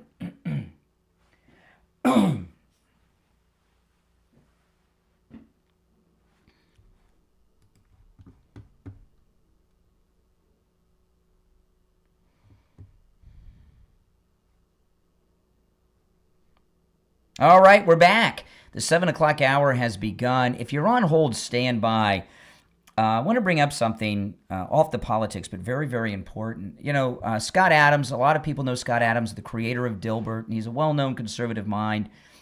He announced this week he has been moved to hospice, and the final days are here. And Scott Adams, pretty popular, pretty amazing. And what he says are his final days, although hopefully there'll be some divine intervention, and this is just the beginning of a new life. Hopefully he'll recover, but he's being moved to hospice.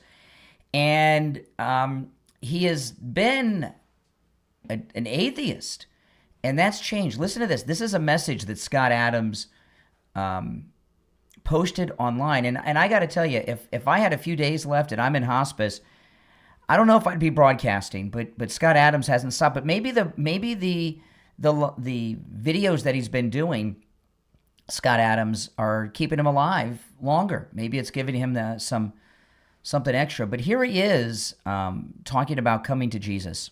whenever I talk about the simulation, and especially when I talk about my own impending death, many of my Christian friends and Christian followers say to me, Scott, you still have time. You should convert to Christianity. And I usually just let that sit because that's not an argument I want to have.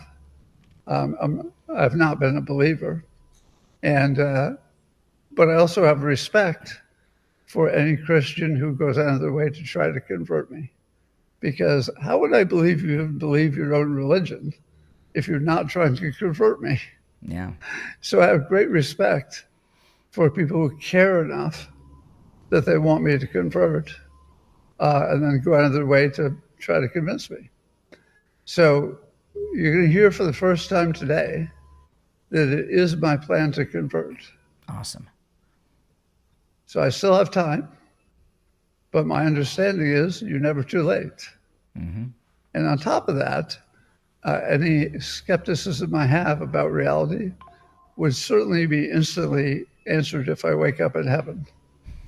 I do believe that the dominant Christian theory is that I would wake up in heaven if I have a good life. Yeah, I don't necessarily have to, just state something in advance. And so, to my Christian friends, yes, it's coming. So you don't need to talk me into it. I am now convinced that the risk reward is completely smart. If it turns out that there's nothing there, I've lost nothing, but I've respected your wishes, and I like doing that. If it turns out there is something there, and the Christian model is the closest to it, I win. So with your permission, I promise you that I will convert. Wow. So Scott Adams is going to accept Jesus and become a Christian. And I hope he does it soon because he doesn't sound well and he is being moved to hospice. And the reason I share that is because it's not just saving himself. I'm hoping he'll be an inspiration to others. There's so many godless people. They're mostly on the left, but there's so many godless people in this society today. This socialism, communism, democratic socialism cover for communism that's going on. A big part of that is atheism. The communists, the socialists, they don't like religion at all, especially Christianity, because there's a moral code that is in conflict with their socialist, communist ideology. They want the government to be the leader, the moral leader. But I'm so glad that he is becoming, or has by now maybe, a Christian, has accepted Jesus. And hopefully he'll be an inspiration to many more, and they will do the same. All right, let's go to the phones. The number is toll-free, 888-465-2631, 888-465-2631. You're on the air. What's your name? Where are you calling from? Charlie from Palm City, Florida. Hey, Charlie in Palm City. What's up? Hey, good morning. Hey. I was hearing about the Monroe Doctrine. So in regard to Greenland, I think it was 1823, James Monroe, that any land it should be in the Western Hemisphere, should be in our control, America's control. Yeah, the Monroe Doctrine, I think it was 1823, and it was I guess they used to teach us about the Monroe Doctrine nonstop in school in this country, but they don't, they don't teach that anymore probably. But he said it in a State of the Union, but when the president says something, it becomes policy. And it's been policy for 3 years now, and it's what President Kennedy used during the Cuban Missile Crisis for the blockade around Cuba to stop the missiles there from the Soviets. And it's what the president cited as a reason to remove Maduro in Venezuela a couple weeks ago. Yeah, so the Monroe Doctrine is still U.S. policy. Absolutely. And I was talking about this. Yeah, I was talking about this yesterday, and I learned a little bit of geography. I did not know that Greenland was part of North America. Yeah, and we have troops on that property, that island, that wetland. Yep. And we also have a space force there. So we're already there. So welcome to America. The Monroe Doctrine, you know what you're saying is so true. The Monroe Doctrine says that no foreign country can have a foothold, a colony, or any control in the Western Hemisphere. Greenland, if it's part of North America, is the Western Hemisphere. Greenland has no claim to Denmark has no claim to Greenland under U.S. policy. There you go. So sorry. God bless America. That's right. Sorry, Denmark. You're on the air. What's your name? Where are you calling from? Good morning, Conservative Doug. Oh, hey, Doug. You know, I rarely listen to Laura Ingraham, but last night I turned it on for a little bit, and she's saying that, the regime change in Iran, America has a bad history of regime changes. Well, I said two things to myself. I said, number one, we never had President Trump, the smartest president of all time, running things. And number two, when you have a country that says debt to America all the time, funds terrorism, kills their own people, I don't think we can do any worse than what we got there. So I'm hoping President Trump will get a regime change in Iran. There's the thing, okay? The Shah was put in power through a CIA coup in the 50s. Okay? Yeah. So we did regime change in I can't remember who ran it before. And everything went well until Jimmy Carter messed things up. But President Trump has done something that the other presidents didn't do. He's made friends. We're friends with Saudi Arabia, Syria, Iraq, right? All these countries, there's all these Muslim countries that we now are friends with and have a strong relationship with. It's positive. And there's others too, Jordan, all these countries. And they're doing very well, these other countries in the Middle East, and Iran causes them a lot of grief. So with this regime change, whatever happens, and by the way, I'm sure we have CIA over there that's egging this on a little bit, but this is mostly a coup of Iranians themselves. Not that they're not getting help from us, because the president's getting the internet back with Elon Musk and Starlink for him. But we've got friends and allies all around the region that are going to be backing a new government in Iran. Now, I don't know if it's going to be the son of the Shah that I see on Fox. I saw him on with, I think, Bartiromo interviewed the son of the Shah who would be the Shah if the Shah came back. I don't know if they're going to put that guy in power. I don't know who's going to be in power. Back when the show was in, it was like a little America almost. Everybody was dressed regular. All this heavy religious Muslim idea over there. I don't think the people want that, and I'm sure the people that they're killing. Well, they killed like 300 people the other day. Exactly. I mean, there's something seriously wrong there, and how much can the people take? So exactly. I think it's time. I think it's time to be a very nice thing for the world if they get a new administration there and not have this dumb regime. Anyway, I think it's going to happen. And but that doesn't mean, like, if this regime falls, it doesn't mean it's going to be peaceful. There's a lot of people over there that are probably hardliners and brainwashed. Who knows what'll happen? But it'll be better than this. Well, I think the majority and President Trump has a personal interest in Iran because the Iranians are been after him ever since he took out Soleimani. And as long as we have the Islamic Republic of Iran, he's going to have to be looking over his shoulder at Iranians forever. It's amazing. It's like in America, we have these dumb people causing it's like an insurrection going on in the country. Mm-hmm. Pretty much, there's always going to be those people in Iran who hate America because that's like you said, they're brainwashed. Correct. But the majority, I think, are like Americans. They want to have a nice country, freedom to do what they want to do, and we'll soon see. Hopefully it'll change. I can't see how it could be any worse. We got to get rid of this. No doubt. Get rid of this. All right, Doug, I gotta run, but appreciate the call. All right. Now, do you or someone you know suffer from neuropathy? Call Lighthouse Medical. Lighthouse Medical is located in Pompano, but they can help you through telemedicine or Zoom, no matter where you are located. They have a treatment for neuropathy that works. All those symptoms of neuropathy, numbness, pain, burning, tingling in your hands and feet, muscle weakness, dizziness, falling down all the time, the feeling of pins and needles in the hands and feet, no feeling at all. Steve Kane had his neuropathy treatment with Lighthouse Medical 3.5 years ago. He saw immediate relief from his symptoms. They completely rid him of his neuropathy symptoms. And 3.5 years later, still, he is free of all of the symptoms of neuropathy. So they have a treatment for neuropathy that works and it lasts. Call them for your no-charge consultation.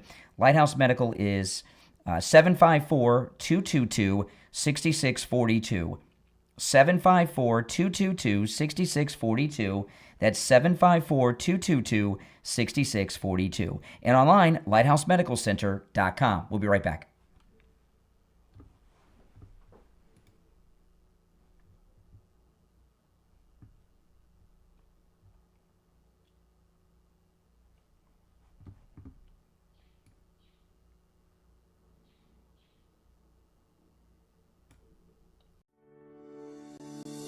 In demanding careers, confidence is tested every day. But what if how you show up could help you stand stronger? Don't Wear Your Hustle by Osazi Osa Him Run Win blends real frontline social work experiences with practical lessons on resilience, criticism, and professional identity. This isn't just about fashion. It's about presence, confidence, and surviving pressure without losing yourself. Ideal for social workers, frontline professionals, in high-pressure roles, and students. Available now on Amazon. Search Don't Wear Your Hustle today.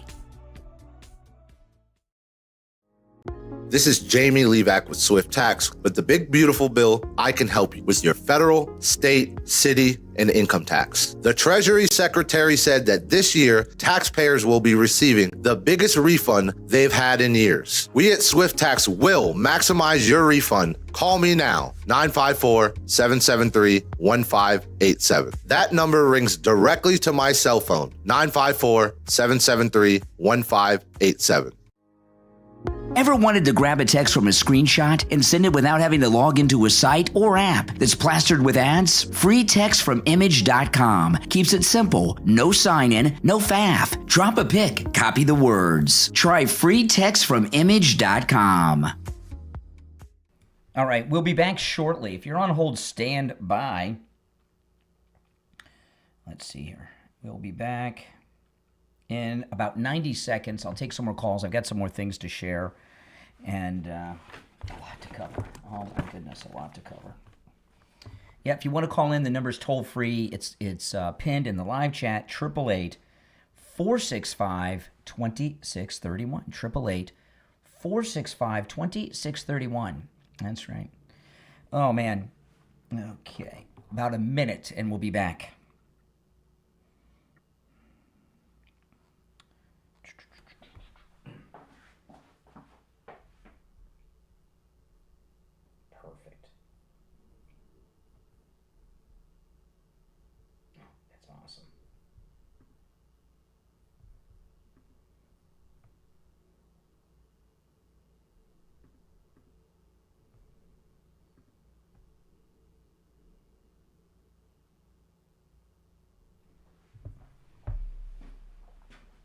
All right, 30 seconds.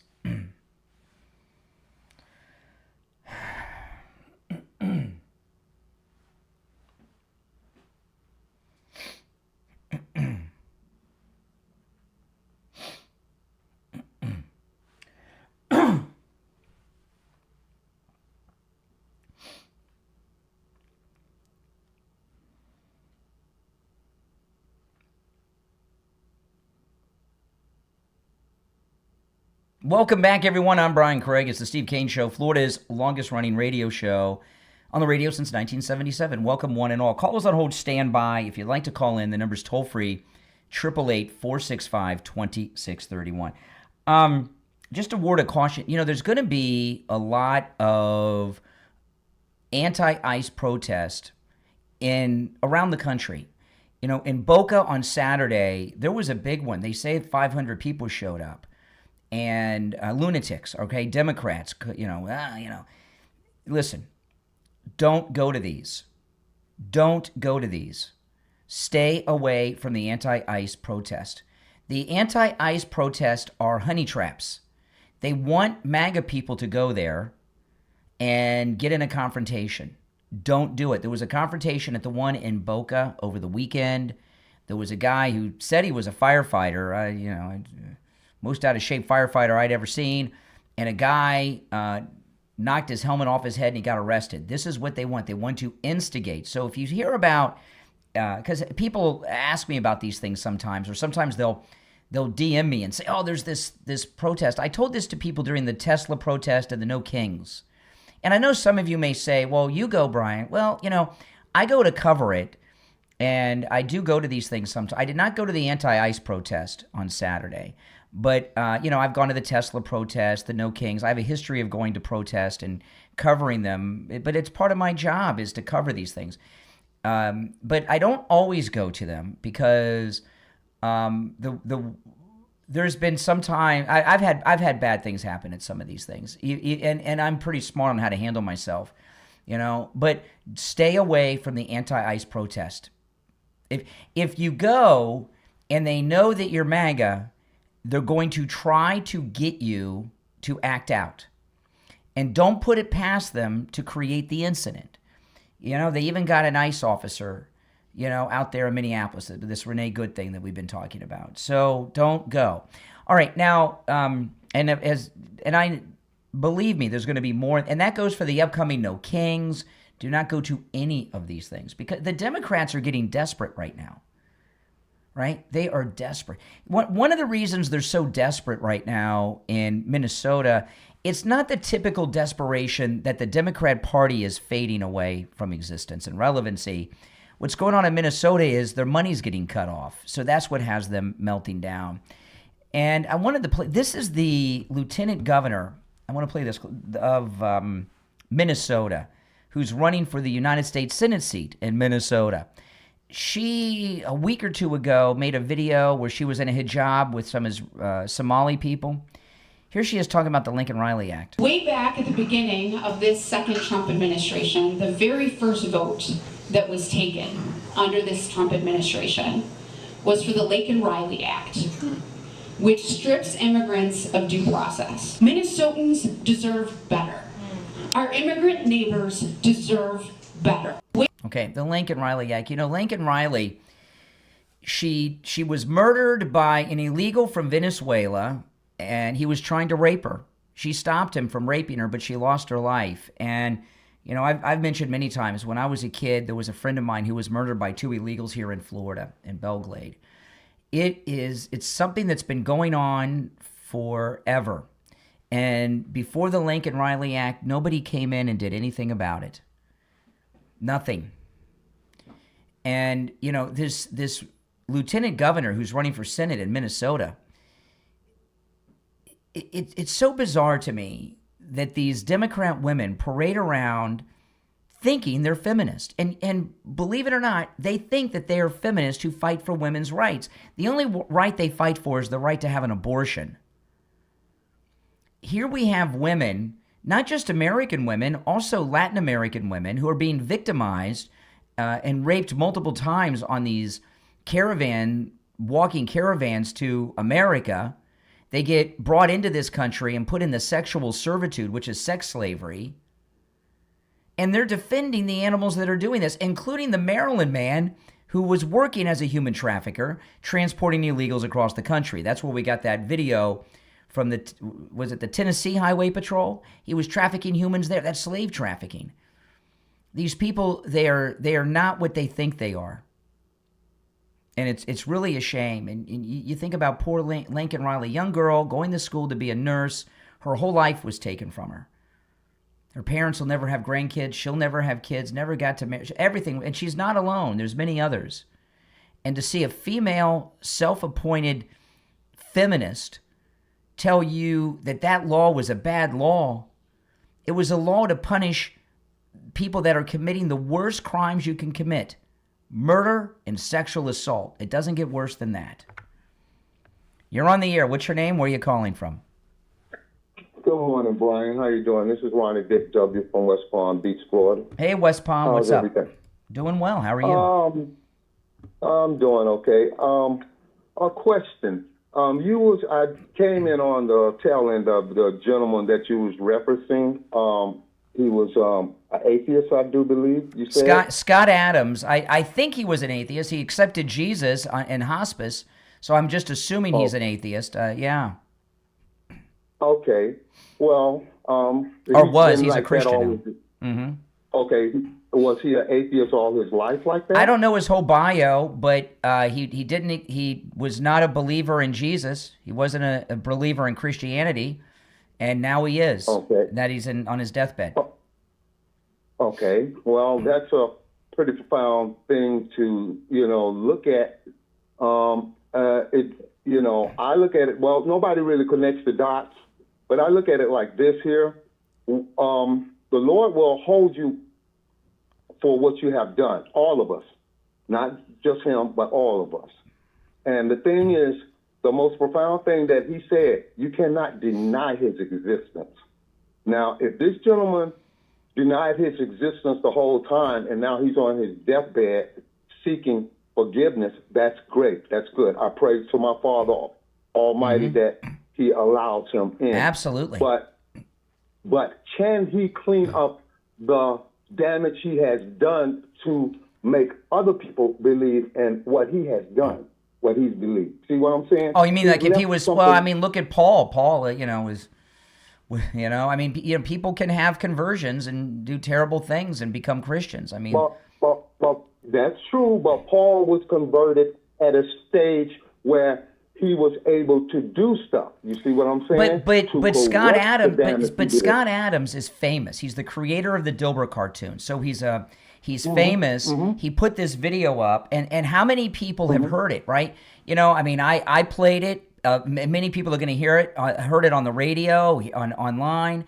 There are other people like me that are sharing this online. Millions of people. And Greg Gutfeld on the 5 is a big fan of his. He's a big fan of Scott Adams. So I expect Gutfeld on the 5 to point this out. Millions of people are going to be exposed to this. So So think about all the good work that Scott Adams is doing by putting out that video. He's sharing it with millions of people. Right. If you can make what you have done righteous before you leave this earth, like as long as you're breathing, and you can help somebody come across over to what is reality, because two things are guaranteed to us: we're going to live and die. Number one, we fight to come into this world, and number two, we fight to stay into this world. And the thing is, it's by what we do will allow us to be where we are going to be, because this is not our home. A lot of people don't believe that, but this is not our home. With Christianity, I mean, it's not for us to say who's going to go to heaven, but no, I'm not saying that. I'm up against the clock, but so just for the break, so I got to be quick. But I want to say this: it's not just a deathbed confession. You got to do more than say you believe and truly believe. You got to do some good works too. That's all I'm just getting to. Scott Adams, I know a lot of Christians may not believe that, but it's good. It's both. Scott Adams has done a lot of good works by, on his deathbed, on his way to hospice, putting out this video that he's accepted Jesus and that he hopes to wake up in heaven, and exposing millions upon millions of people. Even this discussion you and I are having are inspired by it. Is Scott Adams' good work. And there's one person that I want to become a Christian so bad in this country. You know who it is? Bill Maher. Bill Maher, he made a movie about the atheism, religiously, something I forget. But he's on the cusp of coming out of the closet as a conservative, and that's. And my wife prays for Bill Maher all the time, that she would. If Bill Maher became a Christian, he'd save so many people. I don't know if it's possible being out there in Hollywood. It's the leaders. It's our leaders that are going to be really held accountable for where they lead the people. That's right. Listen, I got to run. I'm late, but appreciate the call. All right, take care. Now, I was talking to someone I'm very close to yesterday about Jupiter Joe Thomas, and I was talking to someone in my family that is retiring, and we were talking about, how they're going to pay their bills and everything else. And I was talking to them about Jupiter Joe Thomas and annuities, how they could get into an annuity and have guaranteed income coming in every month for the rest of their life. And they were shocked to learn how annuities work. So I'm going to set up a meeting with them, with Jupiter Joe Thomas. Annuities it is really, truly life-changing to people. I have talked to many of our listeners who have become clients of Joe Thomas, and I always ask them, what motivated them to call and get an annuity. Every single one of them has told me, the guaranteed income for life every month. And their principal is still there. Every single person. Give Joe Thomas a call, no matter where you're located. His office is in Jupiter. You can take advantage of his free consultation in his office in Jupiter, but you don't have to go to Jupiter. No matter where you're located, you can take advantage of the free consultation over the phone or through Zoom. Give him a call. This is Joe's number, 561-743-0999. 561-743-0999. 561-743-0999. If you missed the number, go to his website. It's there. Easy to remember. JupiterJoe.com. That's JupiterJoe.com. We'll be right back. All right. Oh, boy, great calls today, guys. I must say, very high quality calls, which is always a good thing. If you're on hold, stand by.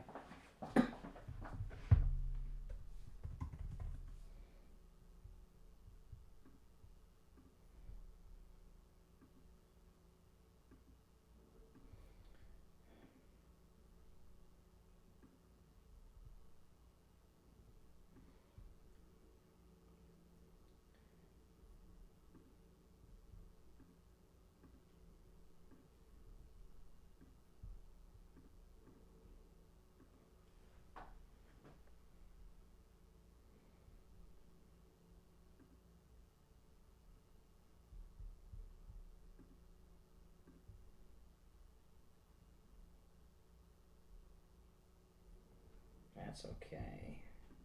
All right.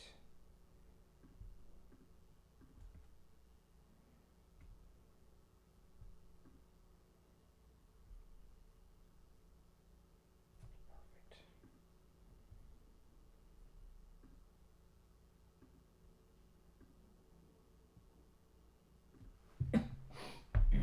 All right.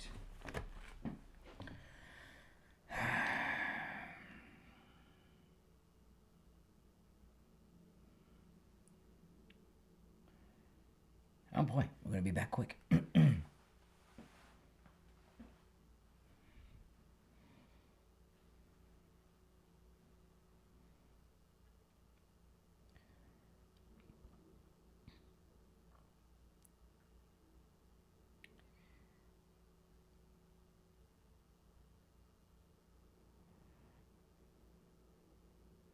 Welcome back, everyone. I'm Brian. You're listening to Florida's longest-running radio show, The Steve Kane Show, on the radio since 1977. I must say, the calls today have been spectacular, so keep it coming, guys. If you're on hold, stand by.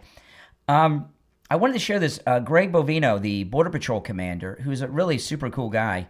You see these videos of Greg Bovino on X? He's out there, and it's so interesting. You've got Tom Homan, we got Bovino. The Trump administration, such a difference between conservatives under Trump and all these other people with these other agencies. Every day, Bovino, he's not just there on the front lines where these deportations are happening. He's there where the protesters are. And I see a lot of videos that these anti-ICE protesters put on social media, and they're screaming obscenities at Bovino, and he starts talking to them. He's not afraid. We got Tom Homan out there. I was talking earlier, Scott Bessett from Treasury, Christie, except for the Justice Department. Everyone else in the Trump administration at other levels, they don't spend much time in Washington. They're out there on the front lines doing stuff. Scott Bessett wanted to do that interview in the Minnesota State House where I played those clips from the Blaze. And Tim Walz wouldn't provide security for the Secretary of Treasury to be there. Can you imagine? If that's not open rebellion, and there's, a big difference between Republicans and Democrats is at least the age of Republicans we have now. These are not just conservative MAGA Republicans, they are working government officials. Usually the people that hold these offices, they never leave the office. They stay in Washington, they go to their dinner parties, they come out for a press conference. If there's some big bust, they'll get on their private plane and fly there and hog all the glory at a press conference. But you look at President Trump's number one issue is the border, immigration, deportation, and all the people that are the leaders of the government agencies handling that are on the front lines at the scene. And Bovino was on with Martha McCallum yesterday. So this is from Fox. This is the Border Patrol Chief Bovino with Martha McCallum. All right, let's put this up real quick. These are 5 images of some of the individuals that were arrested as part of this Minneapolis operation. Wednesday, these individuals were apprehended, according to the reporting here. So you see the names across the bottom, and I'll just tell you that from left to right, you have a child sex assault conviction, registered sex offender, attempted sex assault conviction, attempted criminal sex conduct conviction, and possession of opium conviction. Goodness. So these are all individuals with perhaps the exception of the second person here there who it does not say there's been a conviction, there's a charge in that case. These individuals were all rounded up in Minneapolis as part of the operation that we've been watching? No, yes, Martha. And what's even more noteworthy is, in addition to those 5, this happens every day. Those type of individuals are walking the streets every day in broad daylight. Those ICE agents, Border Patrol agents are up against that every single day. And as they arrest those individuals, we have members of the community, some of those weaker-minded constituents that fall victim to Waltz and Fry's rhetoric, actually coming against us as we arrest those individuals. That's amazing to me. Do they want registered sex child rapists? Yeah, I guess they want this attempt. All right. And the reason you have so many of these, these are the worst types of criminals. Murder's the worst that someone can do, obviously, right? But these other ones, they're doing some terrible things too, as you can see. And the reason that there's so many of them here is simple. The way things worked before Trump and between the two terms, you say you're undocumented, so you enter the country illegally, you have no documents. So what happens? Basically, it's the equivalent of the witness protection program. They give you a new name. The name is whatever you tell them your name is. You're also as old as you say you are, right? And they give you everything. They give you driver's licenses. They give you other documents so that you can get social welfare and everything. And boom, you're in the witness protection program with a whole new identity.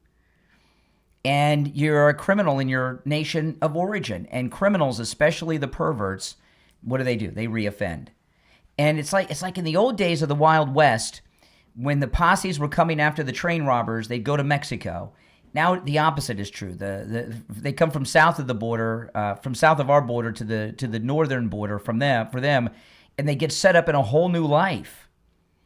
And what these idiotic moron protesters are doing in Minneapolis, these paid agitators, these brainwashed college people that are go to college to be they teach you to be an activist, not to learn anything.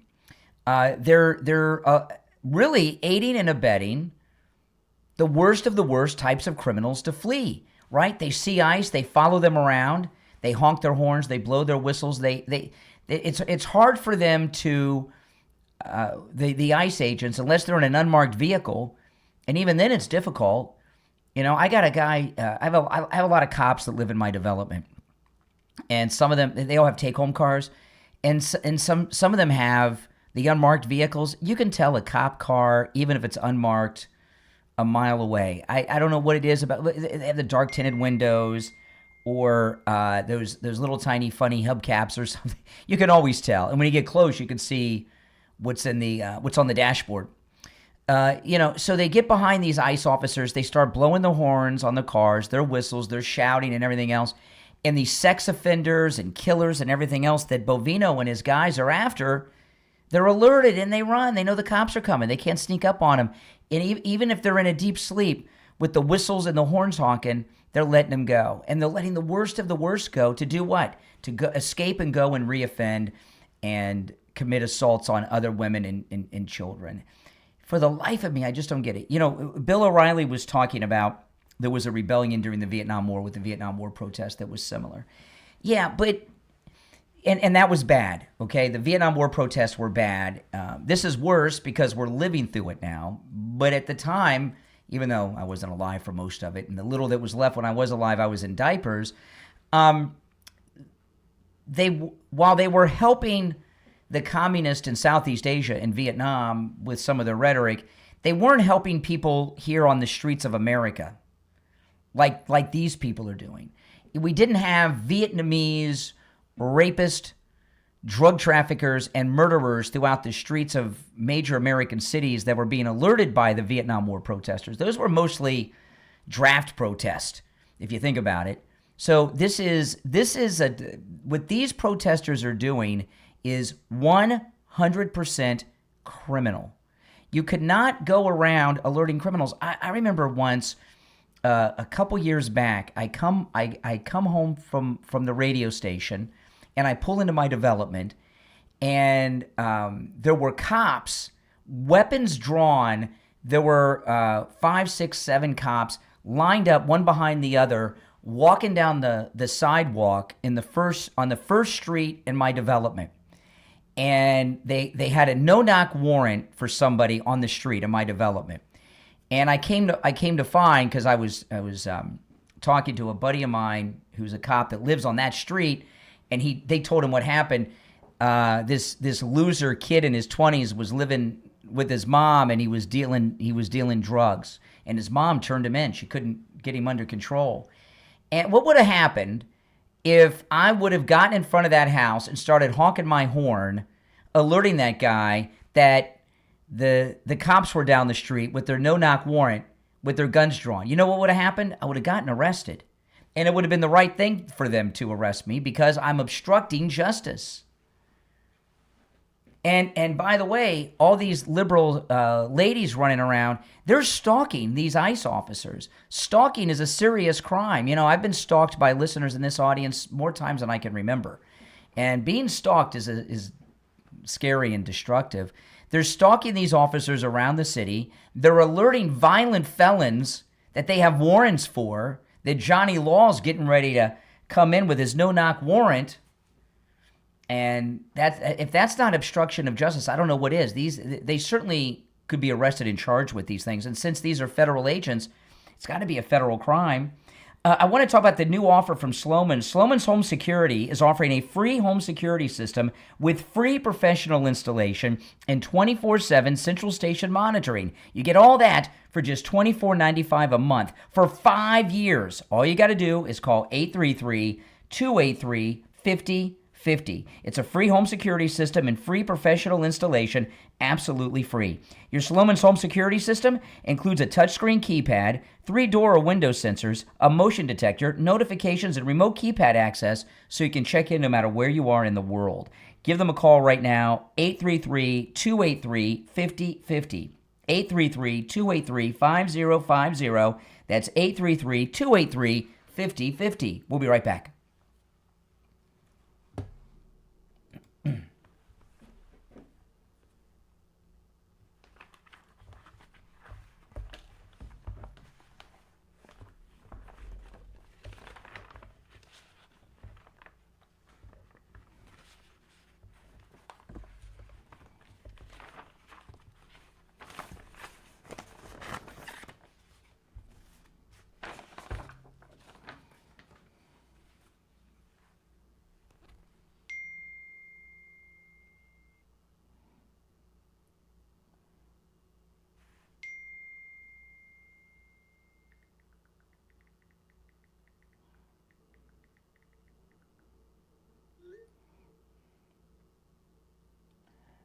Okay, hold on, guys. Gotta.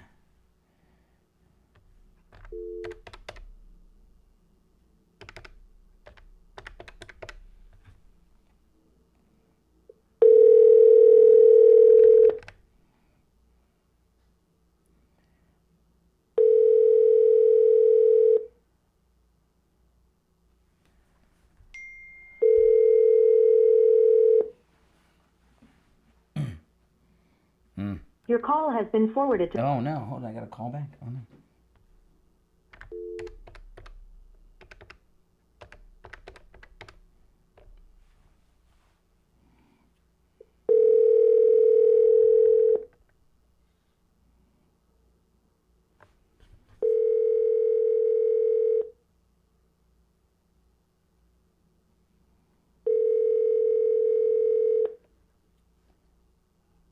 Your call has been forwarded.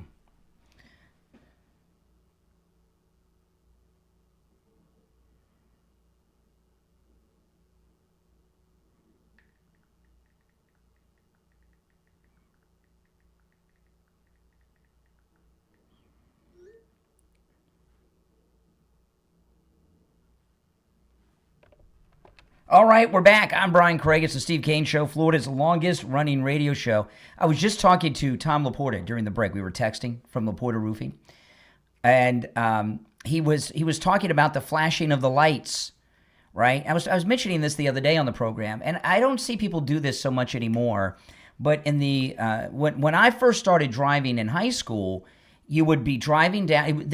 This was mostly on the turnpike here in Florida because the Highway Patrol would set up speed traps. And you would be driving north or south. People coming the opposite direction would blink their lights at you. And that meant that Highway Patrol was up ahead with a speed trap and you'd slow down.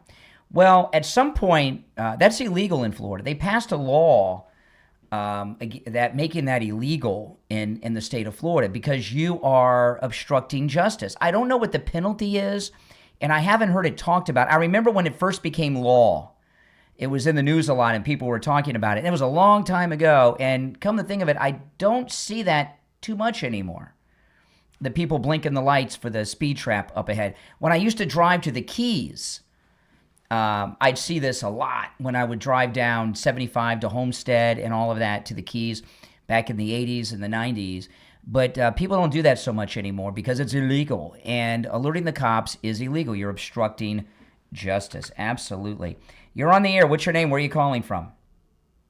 Good morning, Brian. This is Bill from Sanford, Florida. Hey, Bill in Sanford. What's up? Well, you mentioned earlier about this guy caught at the airport with $700,000 in a suitcase full of cash. Yeah. Number one comment is how many didn't go out of the country. Exactly. That were still here. And the other thing is, I believe Scott Bessett's going to be the hero.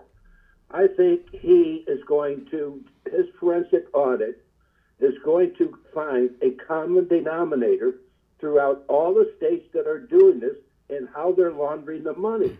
Because how in the world can all these states have the same amount of billions of dollars go out and nobody say anything? Well, they give the money. What happens is there's a money laundering operation. But let me tell you, this guy, Scott Bessett, is so smart. You know, the thing about President Trump, the people he hires are very successful. Like is Scott Bessett a billionaire? Or a millionaire? He's very successful, very financially successful. He's very smart. And, so he knows how these things operate. The Democrats, when Democrats put people in to be they're academics. They're not like working, successful financial people for the most part. There's some exceptions like Robert Reich with Clinton and stuff and, and stuff like that. But this is, or not Robert Reich.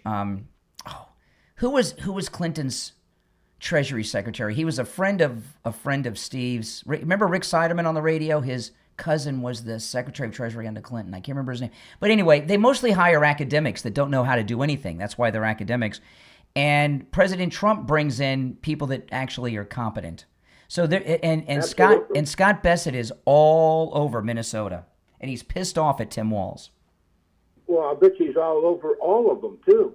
Robert Because Rubin. every state's That was the doing name. it. That Robert Rubin was the name I was trying to think of. Yeah, go ahead. Yeah, but all these other states are doing it, and there has to be, they're slipping by, and I think Scott Bessett's going to find out how they launder this money.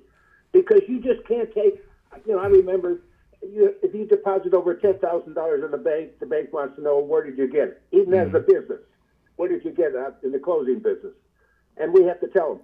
But then is there any trail about if you take out of, if you withdraw $500,000, $100,000? Oh, sure. Yeah, there will be. Everything's computerized. These Somalis that got busted at the airport with $700,000 in cash. To me, that's an act of desperation. They were afraid to do an electronic transfer because of Scott Bessett, so they tried to walk out with the money, and they got caught because security is so tight at airports now. That was an act of desperation. Well, I just know that Bessett's going to find the answer. I have all the trust in him and Trump and his administration. And he's tough. Scott Bessett is the one that got into the physical altercation with Elon Musk. Oh yeah. So he's a tough guy. I wouldn't mess with Scott Bessett. Didn't they sort of make up? I don't know. You don't want to get beaten up by a gay guy, though. That could do something to Elon's ego. Elon Musk is the richest man in the world, and he gets beaten up by a gay guy. That's got to.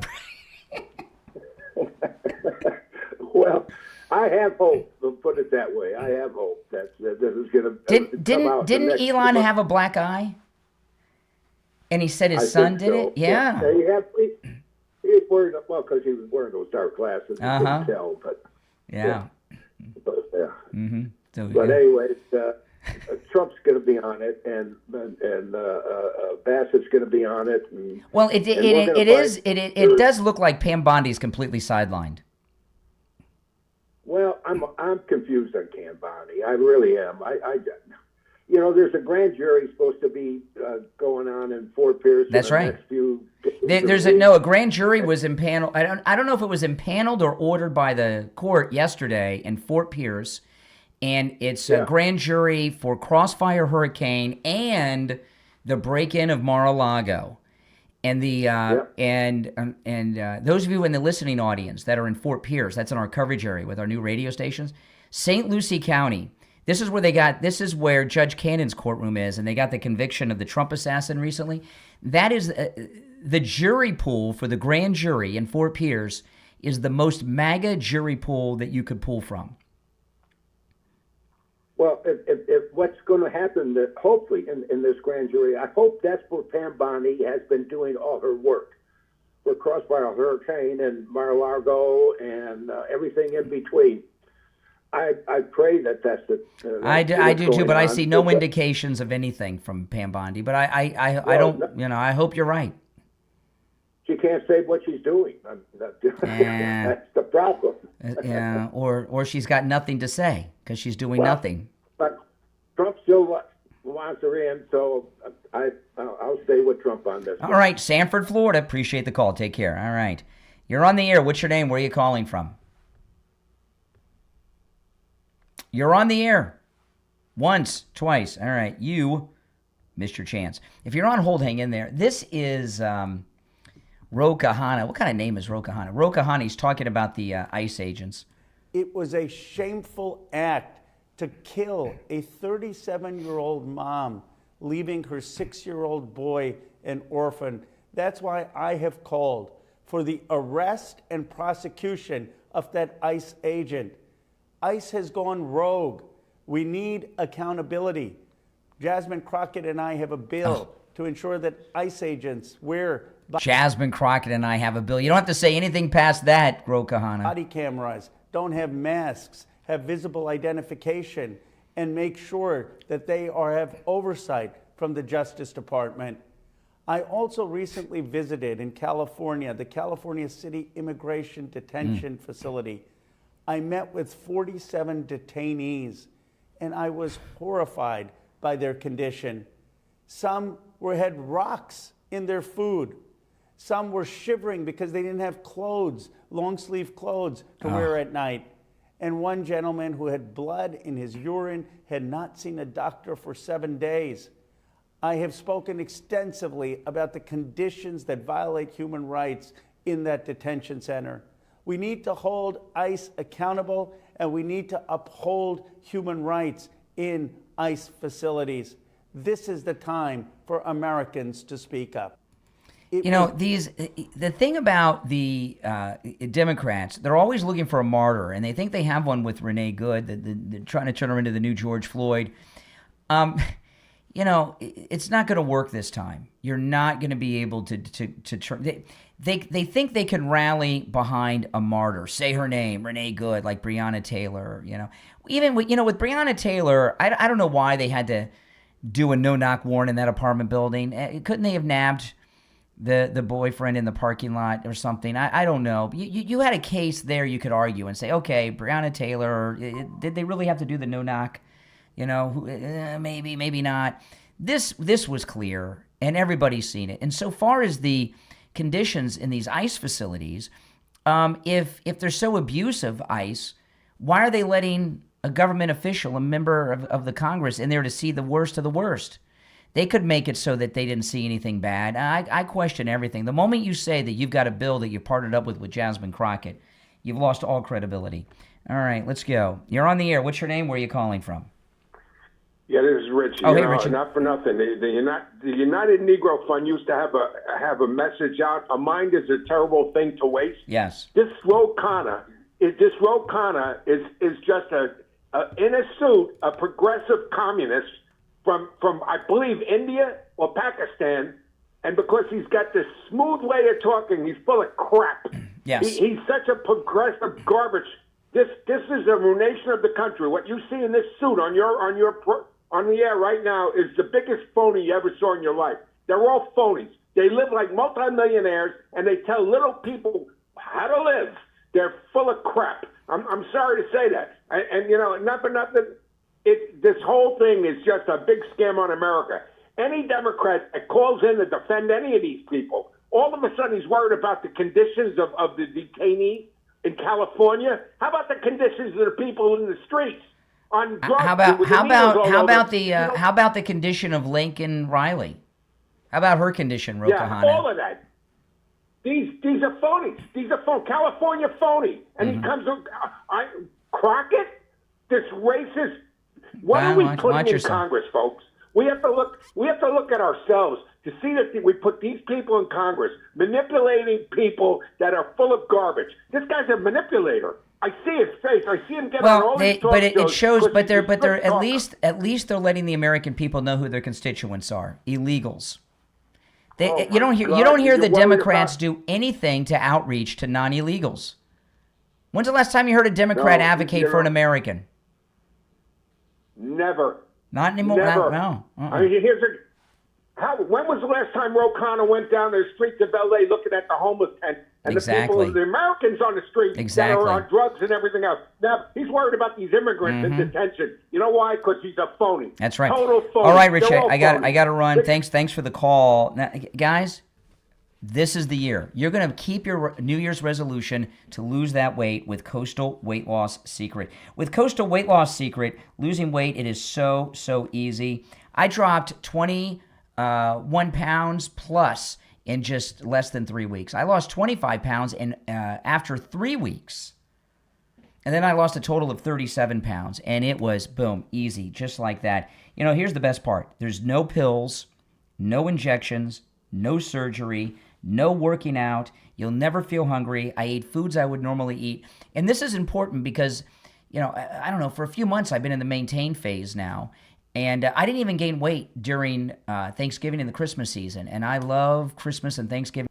CoastalWeightLossSecret.com. We'll take our break for the top and be back with Steve Kane and more right after this.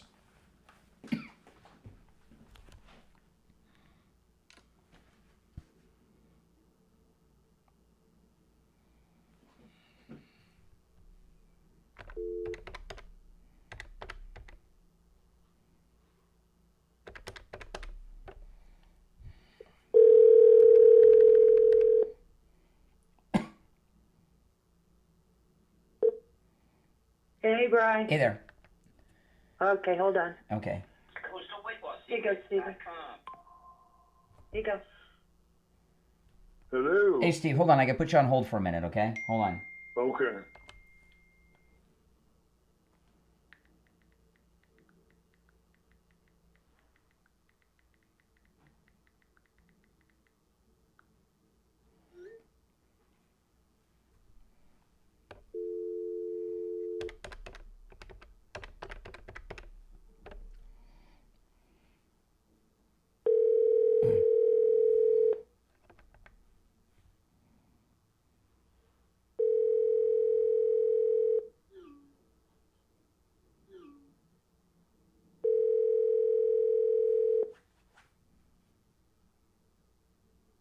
Your call has been forwarded to.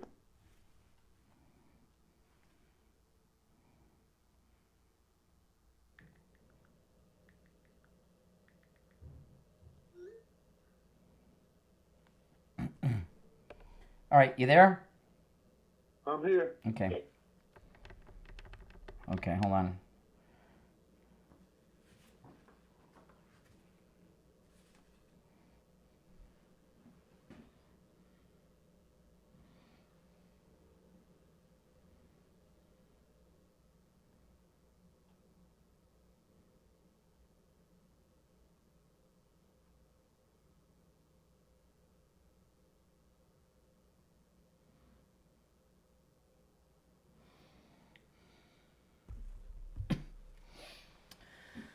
All right. Did you have somewhere you wanted to go, or?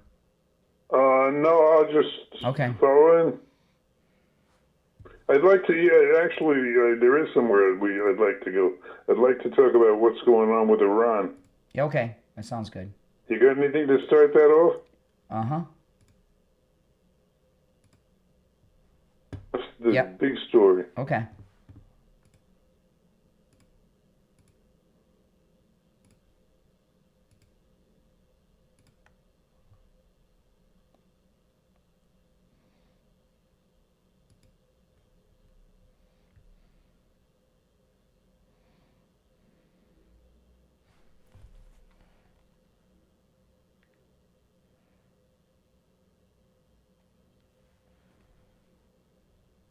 All right, the 8 o'clock hour has begun. I'm Brian Craig. You are listening to Florida's longest running radio show, The Steve Kane Show, on the radio since 1977, celebrating 49 years on the radio. Steve Kane joining us. Hey, Steve. How you doing this morning? I'm doing well. There's a lot of good things going on in the world, Iran. You can't Iran is good or bad. Long term, good. But if you're that protester, they're going to hang publicly today. It's not a good day for you.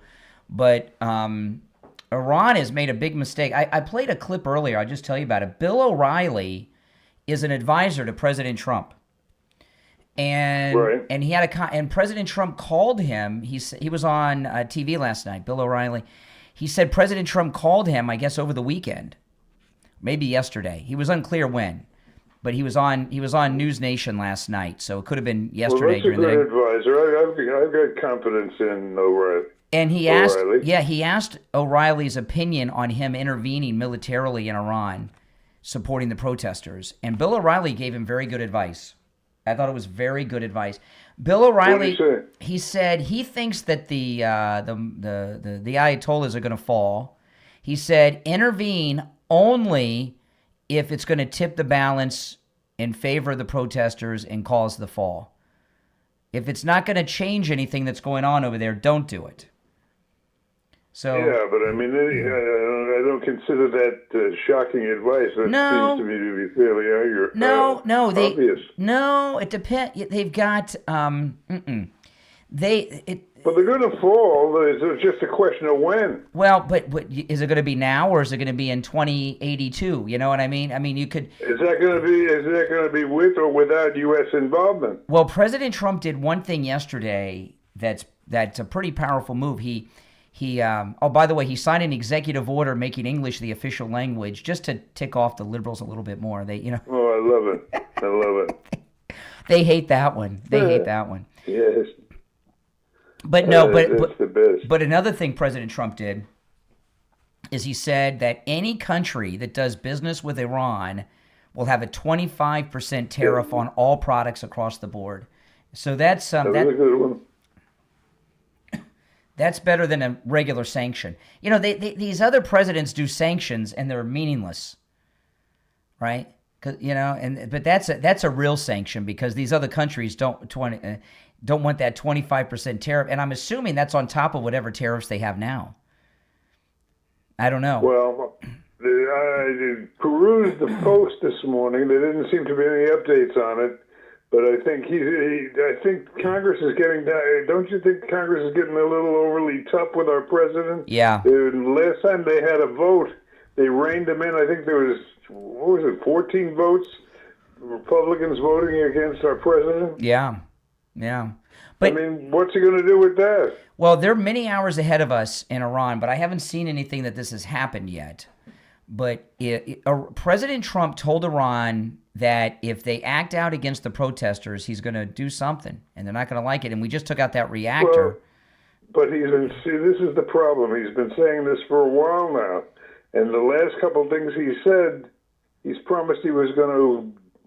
I think it actually was on Iran. He made a statement that if they killed any citizens, he was going to, take a big chunk out of the Iranian side, the mullahs, and they went on a killing spree, and he didn't do anything. Well, today, this public hanging of a protester, which I'm assuming means on television. I don't know if they'll do it in a cell or out in the street, but that's really, yeah. They've got one. They're going to do a public hanging of a male demonstrator today. And this is the mullahs? Yeah. Mm-hmm. Yeah. So I'll check right now while we're talking to see if it's happened yet. No, it's has not happened yet. But if they do that, and they said they're going to do it today, Trump's got to respond to that, right? I mean, everybody's going to see that. You would think. Mm-hmm. You would think, but he's been doing a lot of threatening lately. I don't know about that. It takes a few minutes, a few days maybe to get things in order. Remember, after they got Maduro in Venezuela a week and a half ago, remember Marco Rubio said, this president says what he means and means what he says, and he's a president of action and will do what he says he's going to do. And with Maduro, it took them, if you remember, they had to wait a couple of weeks for the weather to be right. So, and when the weather was right, they went in. So there's got to be proper conditions for whatever they're going to do in Iran.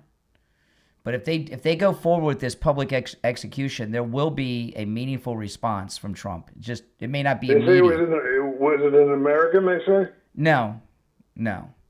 But it's still a protester. I've seen the videos of them shooting them dead in the street. I mean, and these guys. I mean, there's these Iranians. But Bill O'Reilly said that there's been some people have left the military and joined the protesters, which is unheard of in Iran. So things are going well.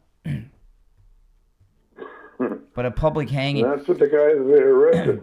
No, not for the guy that's getting hung today. And I'm not trying to be funny about that. I mean, because that's just god awful and terrible, Well, but the conflict between the president and that soft bloc in Congress that didn't vote him, but didn't support him in that last vote, that's real, and it really changes a major part of the dynamic. Yeah.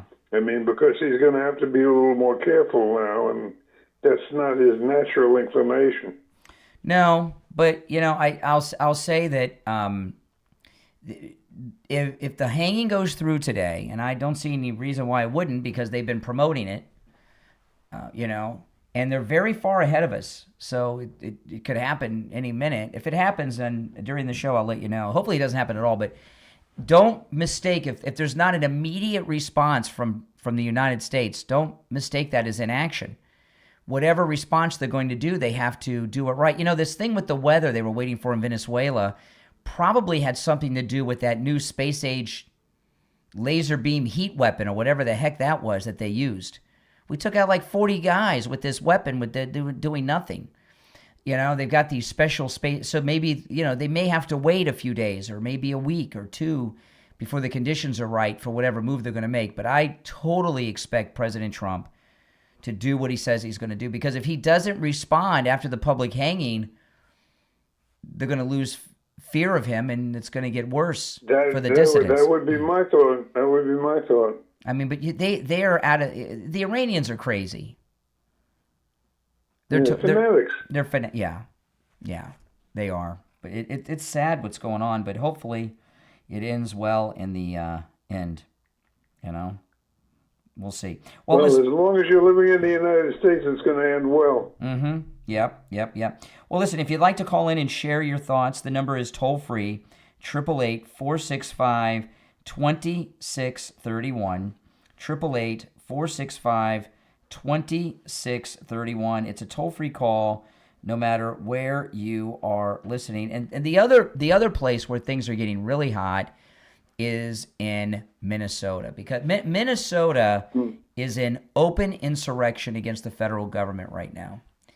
And I have so much confidence in Scott Bessent, who's taking the lead in the investigation of the fraud. In particular, he's focusing in a lot on Tim Walz. And Tim Walz really acted out against Scott Bessent yesterday. And Scott Bessent did an interview with The Blaze, and they were supposed to, and it was in Minnesota. And the interview was scheduled to be inside the Minnesota State House. And it was going to be Scott Bessent, the Secretary of Treasury, with The Blaze. And Tim Walz refused to provide security for the Secretary of the Treasury to be in the Capitol building. So they couldn't do it there. They had to do it at another location. You know, with these guys have been so caught with their hand in the cookie jar, why push the buttons of the guy investigating you in the largest financial crime in history? I mean, that was just such a stupid move of Tim Walz. It depends what. I don't know. I wouldn't say that. Depends on how much evidence they've got and how much they're going to be covering up. I mean, you don't want to sit down with an ace investor, investigator. Not an investor. I just woke up. You'll have to forgive me. But yeah, an ace investigator. You don't want to sit down and get involved in something where you look bad. That's true. Especially with an audience of the other. That's true. Side. Well, listen, we're going to take a break, so I'm going to put you on hold, Steve. We'll come back with some calls. All right. So you hold on. The caller's on hold. You hang in there. You know, I was over at my mom's house over the weekend, and she was telling me how happy she was that I went and got my heart scan and cancer screening at Life Imaging FLA. You know, everyone in my family, my mother, my daughter, my wife, my in-laws, all thought that I was going to have a heart attack because I have a lifetime history of very high cholesterol. They've been wanting me to get checked out for years. And like a lot of guys, I avoided it because, you know, out of sight, out of mind, right? And I went over to Life Imaging FLA. I had the scan. I had the heart scan. I had the cancer screening. No cancer, no growths, and no plaque and no blockage in my heart. And it just didn't give me peace of mind. It took a big weight off the back of my mom, my wife, my daughter, and all my in-laws, and mine too. Listen, you know, that peace of mind is life-changing. And since I got this great information from Life Imaging FLA, my life has been a lot better because I'm doing things that I would not normally do. As an example, we decorated the house for Christmas. We got the lights all over the place. I'm up on the ladder. The sun's out. It's Florida. It's hot in the wintertime. And the heat's getting to me. Before I had the scan, I would have not finished. I'd have gotten off and said, the heat's getting to me. I'm afraid I'm going to have a heart. And now I know no plaque buildup, no blockage. It's okay. It's just hot outside. You know, and what happens is when you think that, you got anxiety, right? And that's caused, and I don't have that anxiety anymore. Call Life Imaging FLA for your free heart scan now with a few minimum requirements valued at $699. From your cell phone, call pound 250 and say the keyword free heart scan. That's pound 250. Just say free heart scan and you'll be connected in seconds. They have locations in Broward, Dade, and Palm Beach County. Again, from your cell phone, call pound 250, say free heart scan. You'll be connected in seconds. We'll be right back.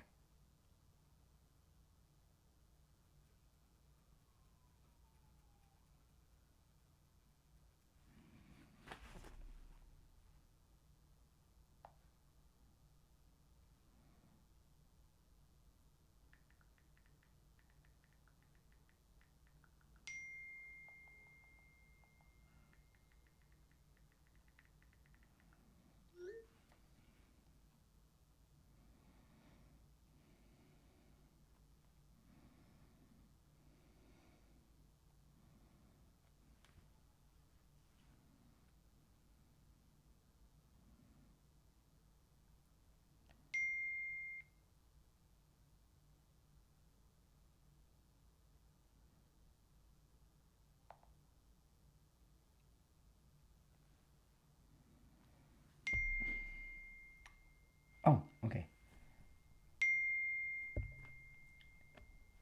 Jamie, you there? Jamie. Hi. Yeah. Hello? Oh, yeah. Hold on.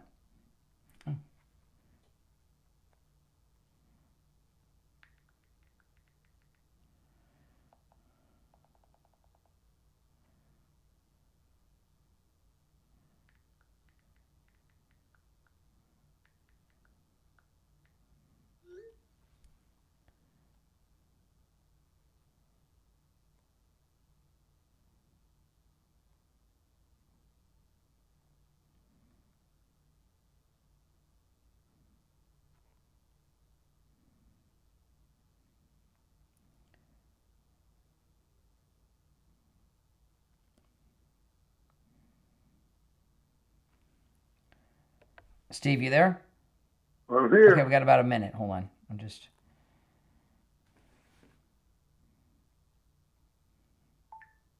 Okay.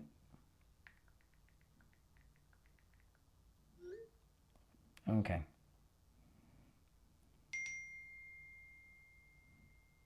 One minute. Okay.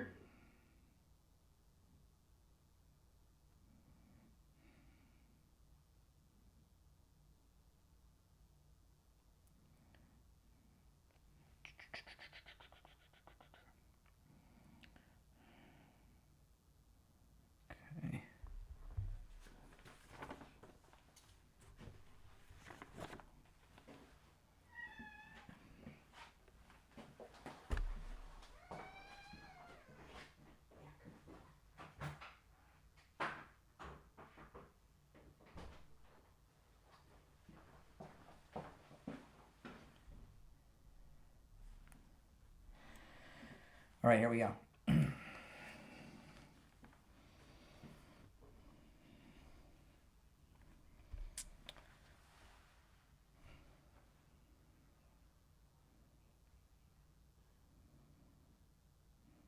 All right, we're back. I'm Brian. Steve Kane is here. All right, you want to go to the phone, Steve? Yes. All right. It's just getting interesting here. Okay. Just now? I mean, we're like almost No, 3 hours into the show. I'm talking. No, you took that wrong. No, I'm talking about the discussion of Iran. Oh, okay. I thought you were talking about the previous couple of hours. Now it's getting interesting. No, I listened to the whole thing. You were sounding real good today. Oh, okay. Just today? Okay, hold on.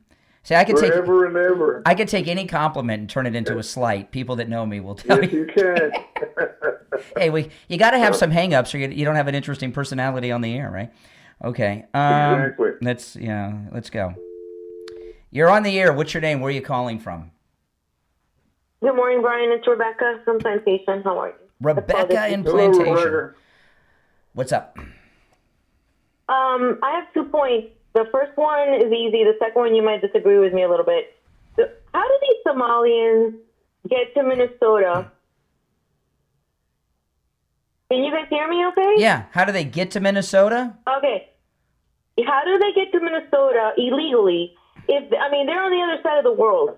How did they get there? So many, and they're illegal. Barack Obama. See how that happens? Yes, because they control the means of of all the internal means.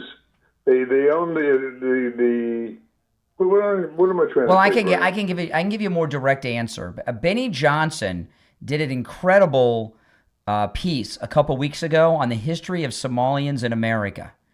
Do you know how many Somalians? It's a culture of corruption. Do you know how many Somalians were in America in 1993? What do you think? How many? Not that many. 1,200. I'm sure. 1,200. So we had 8 years of Clinton, but the Somalians were brought here by the country load by Barack Obama. Barack. Yeah. But how does that make them illegal though? That's what I'm saying. He didn't make them legal when they came in. Some of them are legal. They decide. Somalia is like a prehistoric country. I like what President Trump's description was the best. It's not a country. It's just a place where people are walking around killing each other, right? But it's prehistoric. Right. So what Obama did was declare it everyone from Somalia is a refugee and gets refugee Right. status. Like they just started killing each other. They've been killing. Get that. So Yeah. how are they illegal? Well- how are there so many illegal Somalians? They're not crossing the border. Yeah, well, they were. There were a lot that were coming They in. were? Yeah, there were a lot that were crossing the border illegally. Not all of them have the legal status. Correct. Yeah, there's a lot of them that are illegal. Okay, so now, because they're protesting in Minnesota that they're capturing all these Somalians, ICE is capturing them, but I don't think there's that many illegal. Oh no, there's a lot of illegal. Somalians. There's I don't think so. no. There's Okay. no. There's two things. There's a lot of illegal Somalians there, and there's also a lot of illegal Hispanics there. And if you Oh, look, yeah. if you look if you look at the ICE arrest, most of them are Hispanic. But what they're talking about with the Somalians, they're because they've committed these massive financial crimes, their naturalized citizenship Right. can be revoked. And they can be Can be deported. revoked, okay. You know, they used to do that to the mobsters. Okay. Remember they used to deport the mobsters back to Italy? You know, back in the day? Yeah, they can do No, that. I didn't know that. Yeah. Mhm. Okay. Well, I think it's disgusting what's happening in this country right now with the media and all of these people when you have the same exact thing, even worse, happening before with both Clinton and with Obama deporting all these people and nobody said anything. And it's disgusting. So that was my first point. My second point, you might disagree with me, but that poor gentleman that I listened to this That's morning okay. that you referenced, that I know he did vote for, I know he voted for Trump. His issue was not that you deport illegals. That wasn't his issue. He was trying to be compassionate and say, listen, I know that there's illegals here that committed like really bad crimes, and then you have these other illegals that have incorporated themselves into society and they have families and everything. I have a hard time seeing them be deported, and I get to where you're coming from, that they're here illegally, but at the same time... Let me see if I can help here. The problem is that they control the government. They control the means of getting me. I'm I really get not that. here I get this that. morning. Yeah, but it's they're all in the payoff, and they're all getting the profit. And Rebecca, Rebecca, don't make a general statement like that. No, they are see, not. this is I know a lot of this people is the that are thing. here Okay, working. this is the thing, Rebecca. Okay, you are you Cuban American? Yes, I am. Okay. And I'm also a citizen. I came when I was 4. Yeah, because you're a naturalized citizen and all of that, and you know you relate to a lot of these people because you're in the Spanish speaking world too. So you connect with a lot of the people, and I get it, you know, and and if you got somebody that's a law abiding citizen other than their legal status and they've been living a good life, it can be sad, you know. But I don't, you know, but what are you gonna do, you know? And I understand what you're saying, but you gave this guy. You made him look like he's a liar. No, and he that's was a what I liar. calling about. He was a I don't liar. think he's Okay, a let me tell you what, liar. Steve, I got a call from this guy, okay, early in the show. He said he voted for Trump 3 times, but he doesn't like them. He doesn't like the deportations of people that aren't violent criminals. And that is the number one thing on Trump's agenda is deportations. And I didn't believe the guy. I don't think so. I don't agree. His whole point was, I'm going to get the criminals out of here. That's what he was saying. And everybody was like, okay. He said first. We're going to start with the violent criminals first, is what he said. Then we'll move on to the nonviolent Okay. ones. Well, that's what. But I know he voted. I know he voted for Trump. He's a nice man. Don't say that things about him. I'd All forgotten right, about thank him. you. All right, take care. No, I don't believe that guy. He called in. He voted. You know, this is a long. I was talking about this, Steve. Okay, so this guy calls in. He said he voted for Trump 3 times, but he's got some bones to pick. So I said, well, pick the biggest one. And he talked about the deportations of nonviolent illegals. And I said, well, I question whether you voted for him 3 times then, because that's the number one thing in his platform: close the border, deportations. So if that's your biggest gripe, how can you really truly have voted for him for 3 times? It doesn't make sense.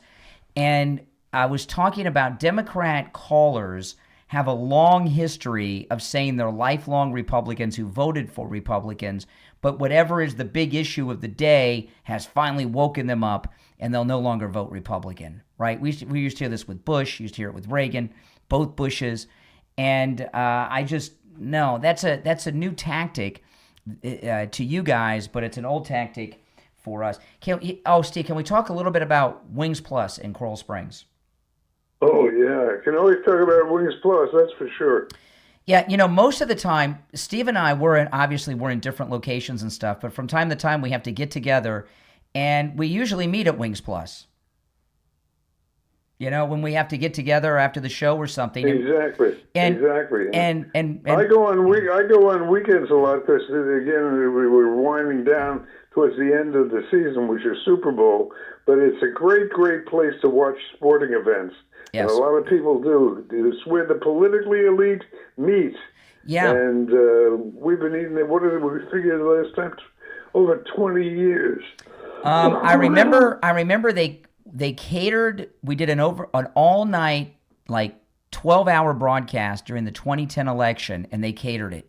So that was 16 years ago, and they were with us before that. So yeah, about 20 years. And I was eating there before they were a sponsor on the radio station. They're very good. Wings Plus, nothing comes out of a can. Everything's homemade, including the delicious sauces on all the wings.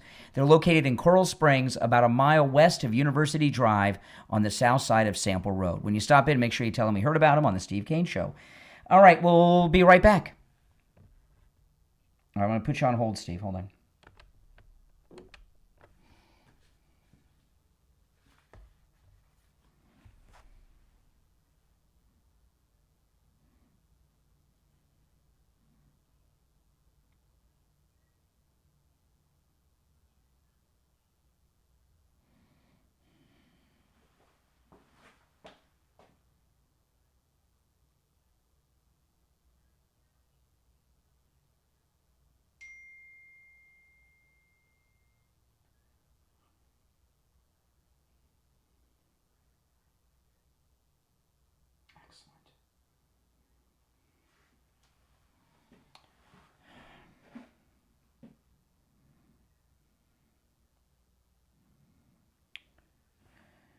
Okay. All right. You there, Steve?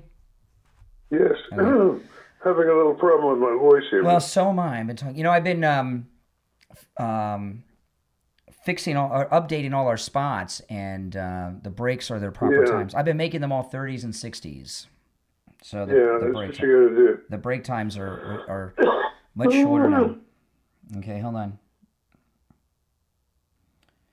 Okay, we got about 90 seconds. We got about 90 seconds. A little.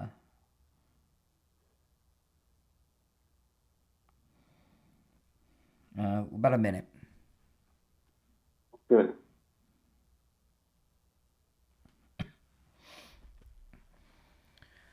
Oh, man.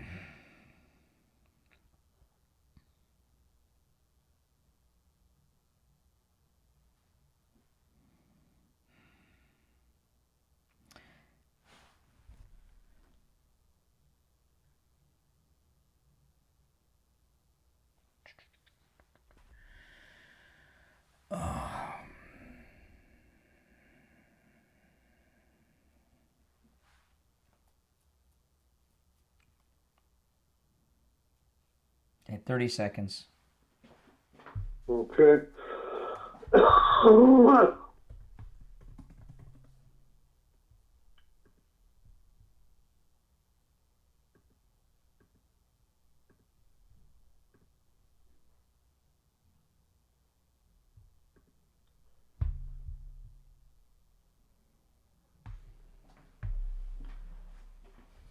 More. Wait, Steve, hold on. No. We'll come back.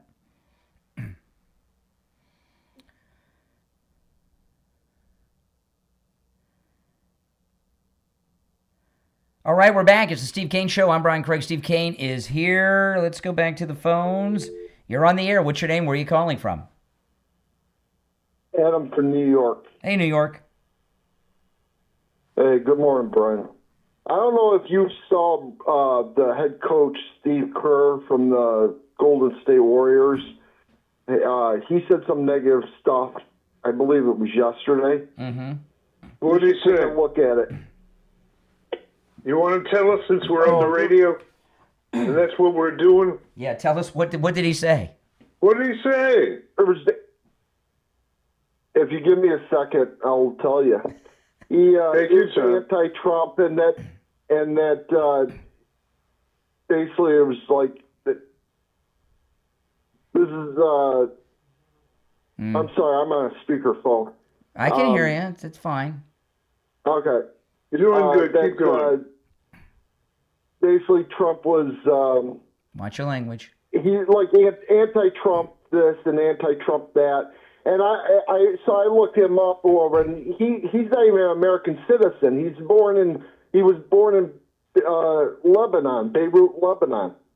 You know, I'll tell you, a lot of these people that are celebrities, like the guy that hosts Jeopardy, the new Jeopardy. Well, I guess he's not new. He's been there for a few years. But the guy that hosts Jeopardy went on some anti-Trump rant on Blue Sky. You know, I mean, it's America. Yeah. People got the right to their opinions and to share them, but there's consequences to it. And you turn people. You know, when you're in sports are one of the things that are supposed to unite us, and people that are, high profile in sports should really keep their politics to themselves. They really should. And entertainers like the host of Jeopardy. But I'll tell you what, Steve, I'm so glad the Dolphins fired their head coach that wears those skinny pants. You know, I'm glad. Hopefully we'll get a coach for the Dolphins that's wears men's clothes. I know who you're talking about. I couldn't stand that, the way that guy dressed. It just, I know I'm not a big sports guy. But, when Don Shula would go out there, he's wearing slacks, nice dress shoes, and a Dolphins, polo shirt. You got some class, right? I understand it's the Florida sun, and you don't want to wear a suit and tie like they do up north in the old days. But the skinny pants, it doesn't, when I think of a head coach for a football team, especially a pro team, it's somebody tough, not a guy wearing those skinny pants. But that's just me. It seemed like back in the 80s, there were men playing, they were grown-ups, Men. Today we got a bunch of kids, play. Even Tom Brady, he acts goofy. He acts like a kid when he's, when he's doing the sports broadcasting. To me, they seem like they're not grown-ups. I tell you, what we used to have that we're lacking in so many places are men. The host of Jeopardy, by the way, is Scott Jennings. Not to be confused with the Jennings that's on CNN, who's very good conservative, who kicks butt over there all the time. He's going to pay a price for that because people, his Blue Sky is a social media platform for liberals. It's a liberal echo chamber, and it's gone mainstream. And he's got one of the best jobs in the world hosting a game show, Jeopardy. They work a couple months a year. He makes a few $1 million doing it, so they're probably recorded way in advance. But the outrage from his, he's talking about saying terrible things about President Trump. Ken Jennings is the one that's on. I got my Jennings mixed up. Ken Jennings is the one on Jeopardy, and Scott Jennings is the one on CNN. I always get them confused. But the Jennings from Jeopardy, he's going to pay a price for that because people are pissed. Because this isn't your typical advocating for liberal ideas, right? Vote for Hillary. I'm not it is, they're advocating for the worst of the worst. I played this clip earlier of Bovino, the Border Patrol chief. And in Minneapolis, they arrested just like yesterday 4 sex offenders and an opium dealer. I didn't even know opium was still a thing. So Ken Jennings and this coach you're talking about and these other liberals, they're activists for the worst types of criminals you can be: murderers and sex offenders, and also the thieves. These thieves in Minnesota, and people are ticked off about it. Mark Ruffalo, the actor, he played the Incredible Hulk in the Marvel movie. I saw that last night. Yeah. I saw Ruffalo on. He's wearing a button on his tuxedo, and for Renee Good from Minneapolis. He was making major speeches against Trump. Yeah. He's a real activist. And a real something else too. There aren't and he doesn't have the talent to back it up. That's the sad part. Other than those Incredible Hulk things, I don't know what he's been in. Do you? Nothing that I can think of that's major. But what I was thinking with Mark Ruffalo, he's on the red carpet. He was nominated for a Golden Globe, which I'm assuming he didn't win because it would have been part of the story. Golden Globe winner, Mark Ruffalo trashes Trump, but he was, he's advocating for the illegals on the red carpet. And if I were on the red carpet, my question to Mark Ruffalo is, how many undocumented workers worked on the Marvel movies that you were Incredible Hulk in? Because you can't be undocumented. To empty out the garbage cans on a movie set, you got to be in a union. And how mighty kind of him to advocate illegals to take other people's jobs, but he works on a union set. He's a union guy. Their jobs are not in jeopardy, and I don't even think that occurs to them. No, once you're a star, the rules don't apply to you once you're a star. But is Mark Ruffalo really a star? What's he done other than Hulk? Can you think? Incredible Well, Hulk? the strange thing is, in his small circle of Trump fanatics, he's a star. Trump hateful fanatics, the Trump haters, the Trump derangement syndrome people. Yeah. And he looked like. All right, caller. I appreciate it. All right. Hey, thanks, you guys. Have a good day. All right, good call. If you're on hold, hang in there. But that's the thing. When you're an actor, the days of people, there aren't movie stars anymore, right? People don't care. People barely cared what actors thought years ago. Now they don't really care because there aren't stars anymore. And if you're an entertainer, when it comes to politics, why would you go out and alienate at least 50% of your audience? Probably a little bit more in this day and age. It's the answer is because you believe what you're saying. In the case of the pro-Trump people, yeah, John Voight is a good example. John Voight. Now, would you consider John Voight a star? Oh yes, he's a movie star. Yeah. Yeah. Well, he's a big political activist. And he's on the right side. But he's semi-retired. I know he still works all the time, but he's already made. You know what I mean? It's not like these other guys that are. It's a little. I saw different. him last week in Anaconda. Oh, boy, what a great villain he was! That's his greatest movie, Anaconda. With that sneer on his face is the greatest thing. We used to have him on the show from time to time, John Voight. We had him on many times on the show. I remember. Did you see this video of Sylvester Stallone in Publix? No. Oh my goodness! Not. It was I was in Fort Lauderdale yesterday because I went over. I met with Jamie Levac of Swift Tax, and I was driving. Yeah. I was driving down Sunrise Boulevard in Fort Lauderdale, and I went by that movie theater, the Gateway, Gate Gateway. They're playing Rocky. Yes. Rocky's playing. I guess it's the 50th anniversary, so they're playing Rocky. I was shocked. But anyway, I saw this video online. Sylvester Stallone lives in Palm Beach. And he went into a Publix and went shopping like a normal person. And he checked out and he didn't take the receipt. And there's this whole trend going on online that he was afraid to touch the receipt, that he was afraid the chemicals from the receipt would get into his body. It was very strange. But, I'd love to run into Stallone in Publix. Oh, my goodness. I'd be so excited to meet Sylvester. He just got the medal from President Trump. It'd be the perfect time to meet him, too, with my MAGA hat on, take a picture with Stallone. He used to be, the thing about Stallone, he used to be a Democrat. When Bill Clinton was president, Sylvester Stallone lived in Miami, and he had a big fundraiser at his mansion in Miami for President Clinton, and he gave President Clinton gloves from the original Rocky movie, which I couldn't believe. But no, I would love to have met him. But if you've seen this video of Stallone online, it's hilarious. And the people in the Publix are just like freaking out that Sylvester Stallone's in there. I know which Publix that is. It's not the one that Melania shops at by Mar-a-Lago. There's another one up the street. I know which one it is. I've been by there. It's not too far from Worth Avenue.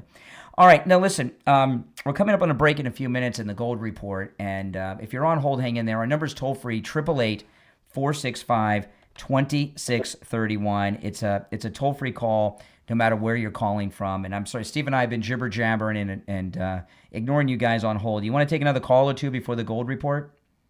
Sure, why not? All right, let's go. You're on the air. What's your name? Where are you calling from? Joe Ellen from Fort Lauderdale. Hey, Joe Ellen, what's on your mind? You were talking about Ro Khanna earlier. I remember after Charlie Kirk died, a Democrat reached out to Benny Johnson, and he didn't say right away who it was, but then finally he had an interview with him, and Ro Khanna was on there, talking all this, acting like, it was to he was reaching out to come across the aisle. Democrats have to be.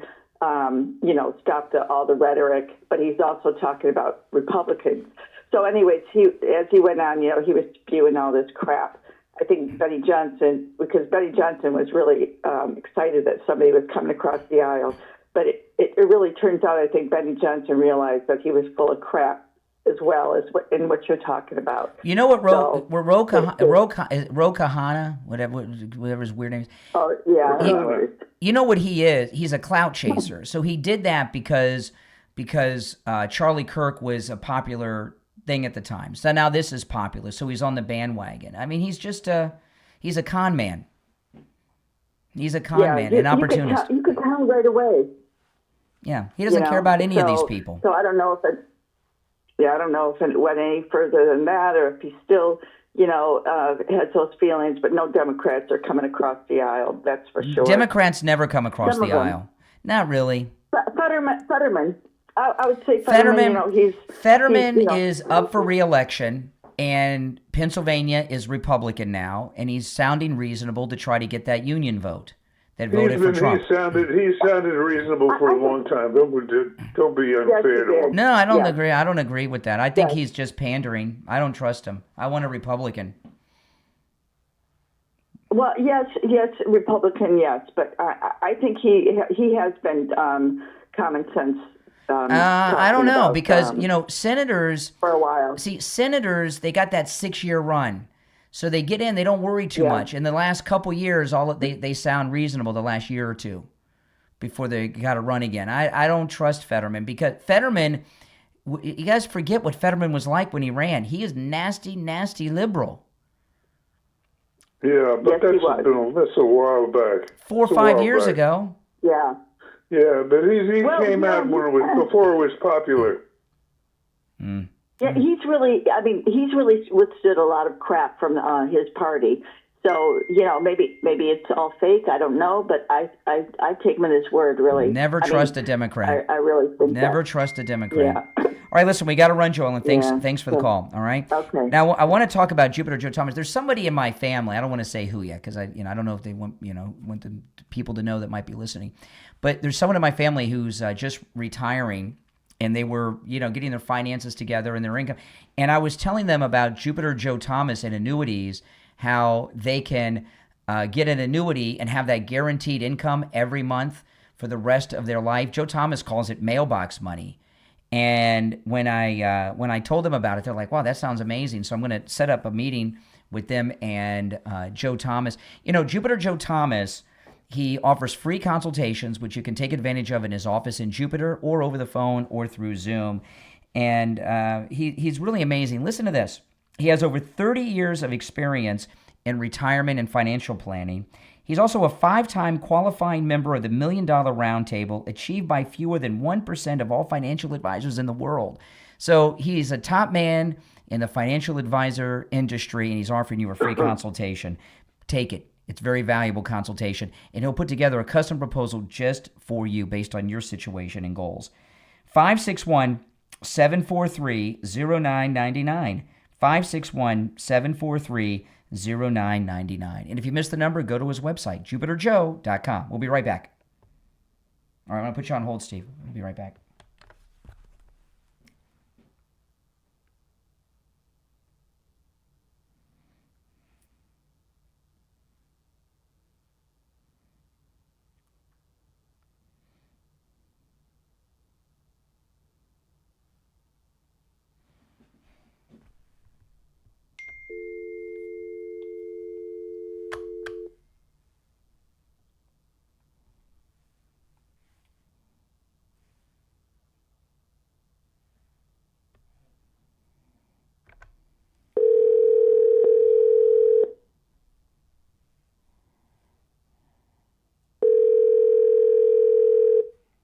Good morning. Hey there. We have 1 minute and we'll be back.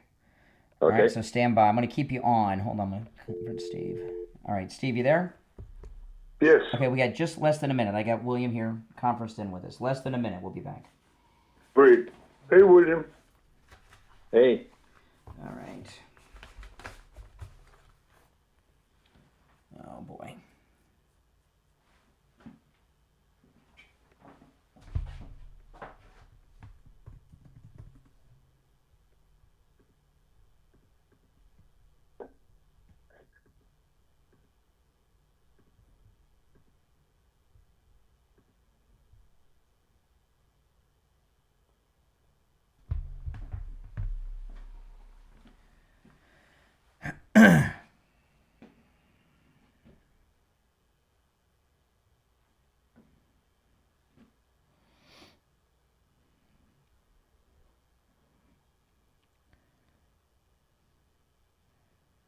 All right, it's time to check in with William Youngerman from the offices of William Youngerman Incorporated with the Morning Gold and Precious Metals Report. William Youngerman, how the metals look today?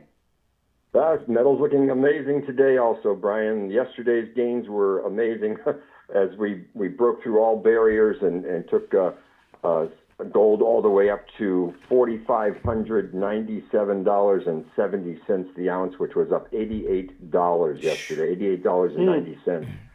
Silver gaining $5.30 yesterday, closing out at $85.14 the ounce. Oh, my goodness. Platinum up $86 at $2,346. Palladium up $38 at $1,840 the ounce.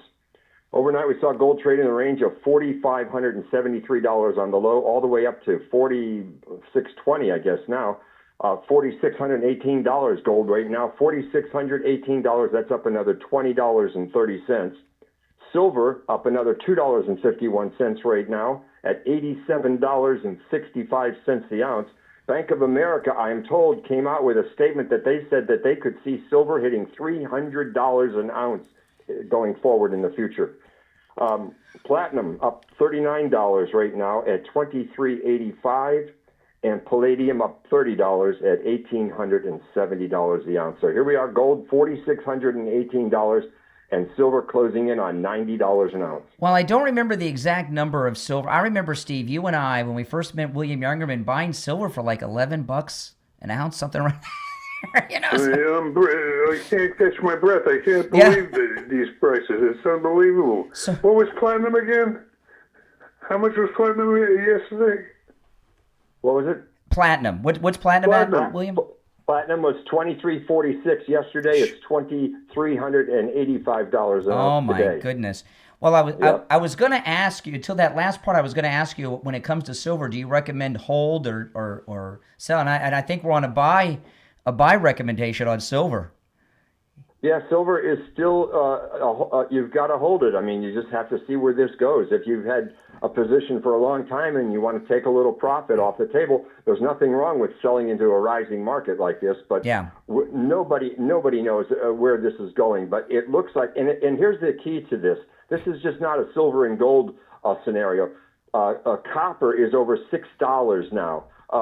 Nickel has gone up. Zinc. All of the metals are rising into this also. So we aren't just seeing a gold and silver rally. We're seeing all earth metals making new highs in many cases. Wow. And this is significant going forward, as opposed to some individual commodity being touted and going higher. So for that reason, I'm still very bullish on all of the metals.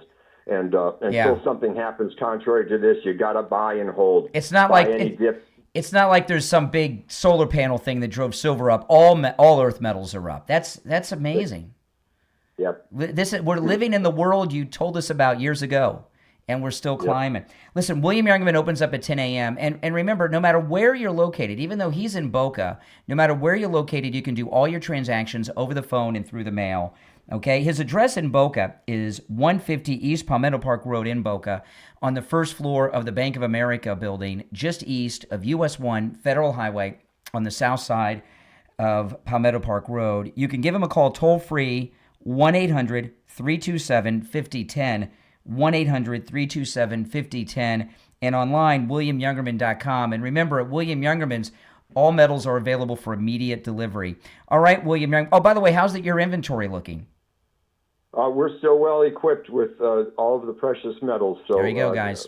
How long that's going to last, we'll see. But yeah, we have pretty much reserved all of our metals for our regular customers. Mm-hmm. If we were selling out to dealers, we'd be totally out of metals by now. You hear that, guys? Everything's in stock. All right, William, we'll talk tomorrow.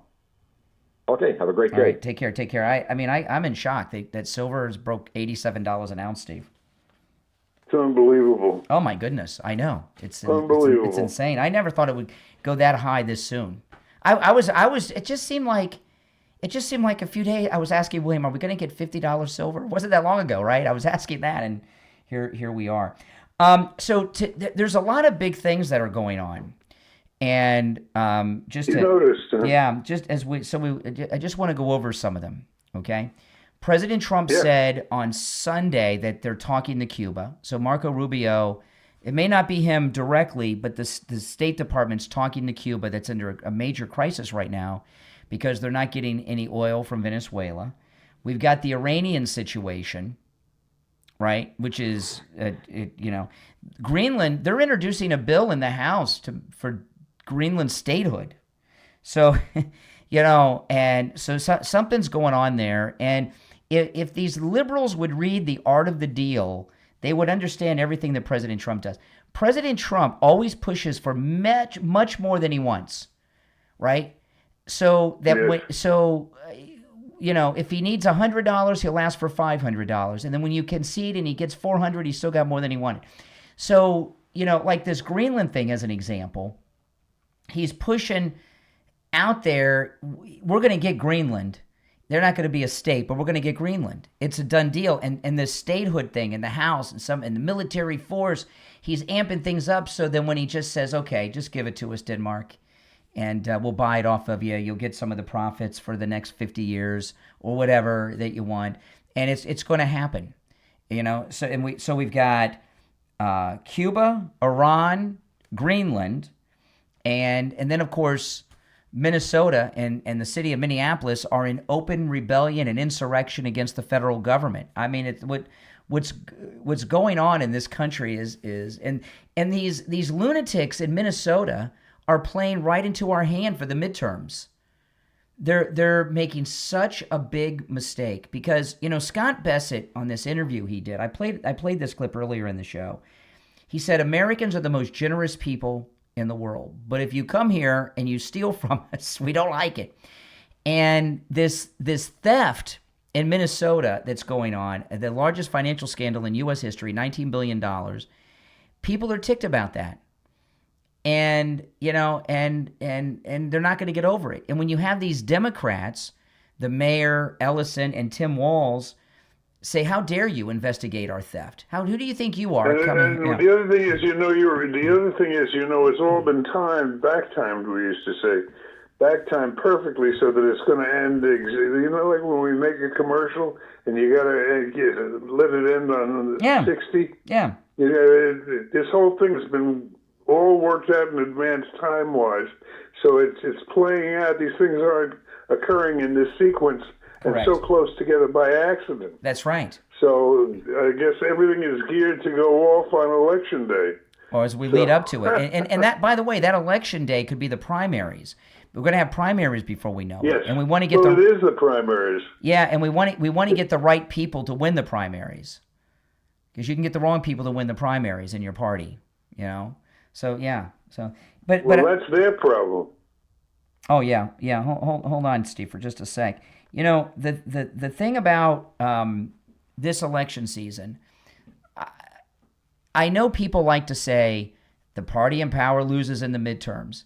This is such a unique presidency that I don't think those rules apply, Steve. You know what I mean? We got a non-consecutive term, and we have these Democrats acting like idiots beyond their normal stupidity, right? Have you seen any major national polls? None. Fairly recent? None. And that tells me we're doing well. If we weren't doing well, there'd be polls everywhere. Now, I want to tell everybody that Coastal Weight Loss Secret. This is the year, guys. Okay, this is the year you were going to keep your New Year's resolution and lose that weight, just like I did. Not only did I lose over 35 pounds, I've kept it off and have not gained an ounce. I'm wearing a shirt, Steve, right now today. Before I lost all this weight, I had this shirt. It's a Star Wars shirt. This shirt fit me so tight it was like a girdle. Okay, before Coastal Weight Loss Secret. Now it fits me like it's supposed to fit me. Call Coastal Weight Loss Secret. Remember, with Coastal Weight Loss Secret, there's no pills, no injections, no surgery, no intense working out. You'll never feel hungry either. You can do it. I did it. You can do it. I lost the weight. I kept it off. Call for your no-charge consultation, 561-247-6300. 561-247-6300. And online, coastalweightloss.secret.com. All right, Steve, you with me? I am. Okay, we got some time. You want to take some calls? Do it. Okay, here we go. You're on the air. What's your name? Where are you calling from? Morning, Stephen Bryan. It's JJ from Mass. Hey, JJ. Hey, JJ. Hey, guys. Hey, Steve. I was just going to mention Fetterman. This guy really gets my goat, so to speak. Democrats come across the aisle. It's a smokescreen. They come across the aisle for a little bit of credibility. They're basically the half-warm or the half-frozen snake, Yep. Whatever gets them to the bite or the meal. I mean, he's a reasonable guy in a collective of crazy, so he kind of stands out. But when it comes to something really important, this guy's going to be like Fetterman's going to be like a John McCain thumbs down vote. I don't know. He's been very consistent in his attitude since he did this turnaround, and I followed him closely, and he just doesn't give. But Steve, and there's no inconsistency with him. But no, there is. There is. So give it to me. Okay, he's consistent in his rhetoric on television, but he has a 99% voting record of voting with the liberal Democrats. He doesn't vote with us. Exactly. He votes with them 99% of the time. He's got you feeling I good. find that hard to That's believe. what he wants. I find it hard to feeling believe. good. It's true. Yeah, are you willing to bet 6 years on that good feeling? Exactly. That's what it comes down to. I'm not. Fortunately, I'm not faced with that dilemma, but I would have no problem voting for him against some of the Republicans I've seen. Mm-hmm. All right, listen, we're short on time, so I'm going to let you go. Thanks for the call. All right, take care. All right, let's go. We're lightning round. You're on the air. What's your name? Where are you calling from? Brian from Deerfield. Hey, Brian. Hi, Brian. Hi, Steve. The thing about we President got a Trump lot of Brians. Yes. We sure do. It's a popular name. The thing about the President Trump, and they've never been able to deal with it, is that he moves so fast on multiple platforms, they just can't deal with it. They've never been able to deal with it. The Democratic Party can't even get all their ducks in a row to deal with one problem. And he hits them with so many different things, like especially now. He's domestic, he's international, it's military, it's financial, it's everything, political, and they just can't deal with it, and they don't have anybody on their side that can deal with it. I got to run. We're running short on time. I'm gonna squeeze one more in, which I probably shouldn't do. You're on the air. What's your name? Where are you calling from? You're on the air. What's your name? Once, twice. All right. You missed your chance. Well, we're out of time for today, but you know what? We'll be back tomorrow at 6 a.m., and you're listening to The Steve Kane Show, Florida's longest-running radio show. Don't forget, it's tax season. Call Jamie Levac at Swift Tax. He's Steve Kane's accountant. I met with him yesterday, and he can handle your taxes no matter where you're located in the United States.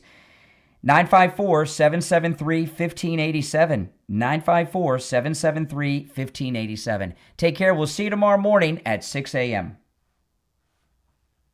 All right, Steve, I'll call you later. All right, take care. All right.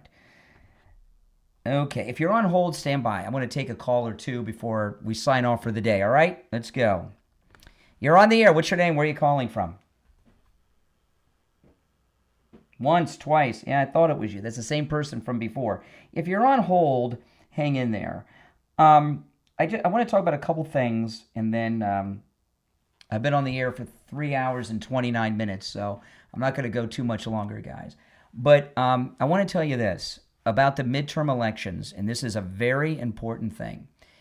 Have you noticed you're not hearing all these pundits say the party in power loses the midterms lately, have you? Mm-mm.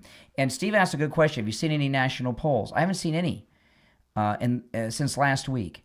And the fact that these people on TV are not bragging that the party in power loses in the midterms, just because we're not seeing the polls doesn't mean that they don't exist.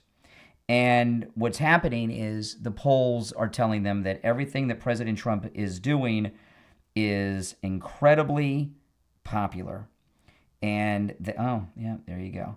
And I think they're gotten their mind around the fact that not only are we going to maintain power in the midterms, we got a good chance of gaining seats in both houses. I've seen a complete change with that rhetoric in the last few days. I hope I'm right. It's all on whether or not we have a massive voter turnout. If we swamp them at the polls, we're going to win everything. And by the way, we're not just going to win the House and the Senate and gain seats. We're going to win the governors. We're going to win the state houses. And there's a lot of other statewide offices too, and school boards and all of that. It all depends on our voter turnout. If we do what Susie Wiles said, and that is treat this like a presidential election year, we're going to win. And this whole year, I'm dedicating myself to that on this program. And I hope you'll join me along the way. Now, if you're new, please subscribe. And if you could also like the video, and if you're already subscribed and everything and you really want to help out, if you could take the link to the program and share it on your social media and invite your friends and followers to check out the show. That really helps the show grow, and I would very much appreciate it. I know a lot of you have been doing that, okay? And those of you that have been sharing the link to the program, thank you. Thank you so much for doing that. I have no marketing budget, so the word about this show gets out there through the word of mouth that you can help with posting the link on your social media.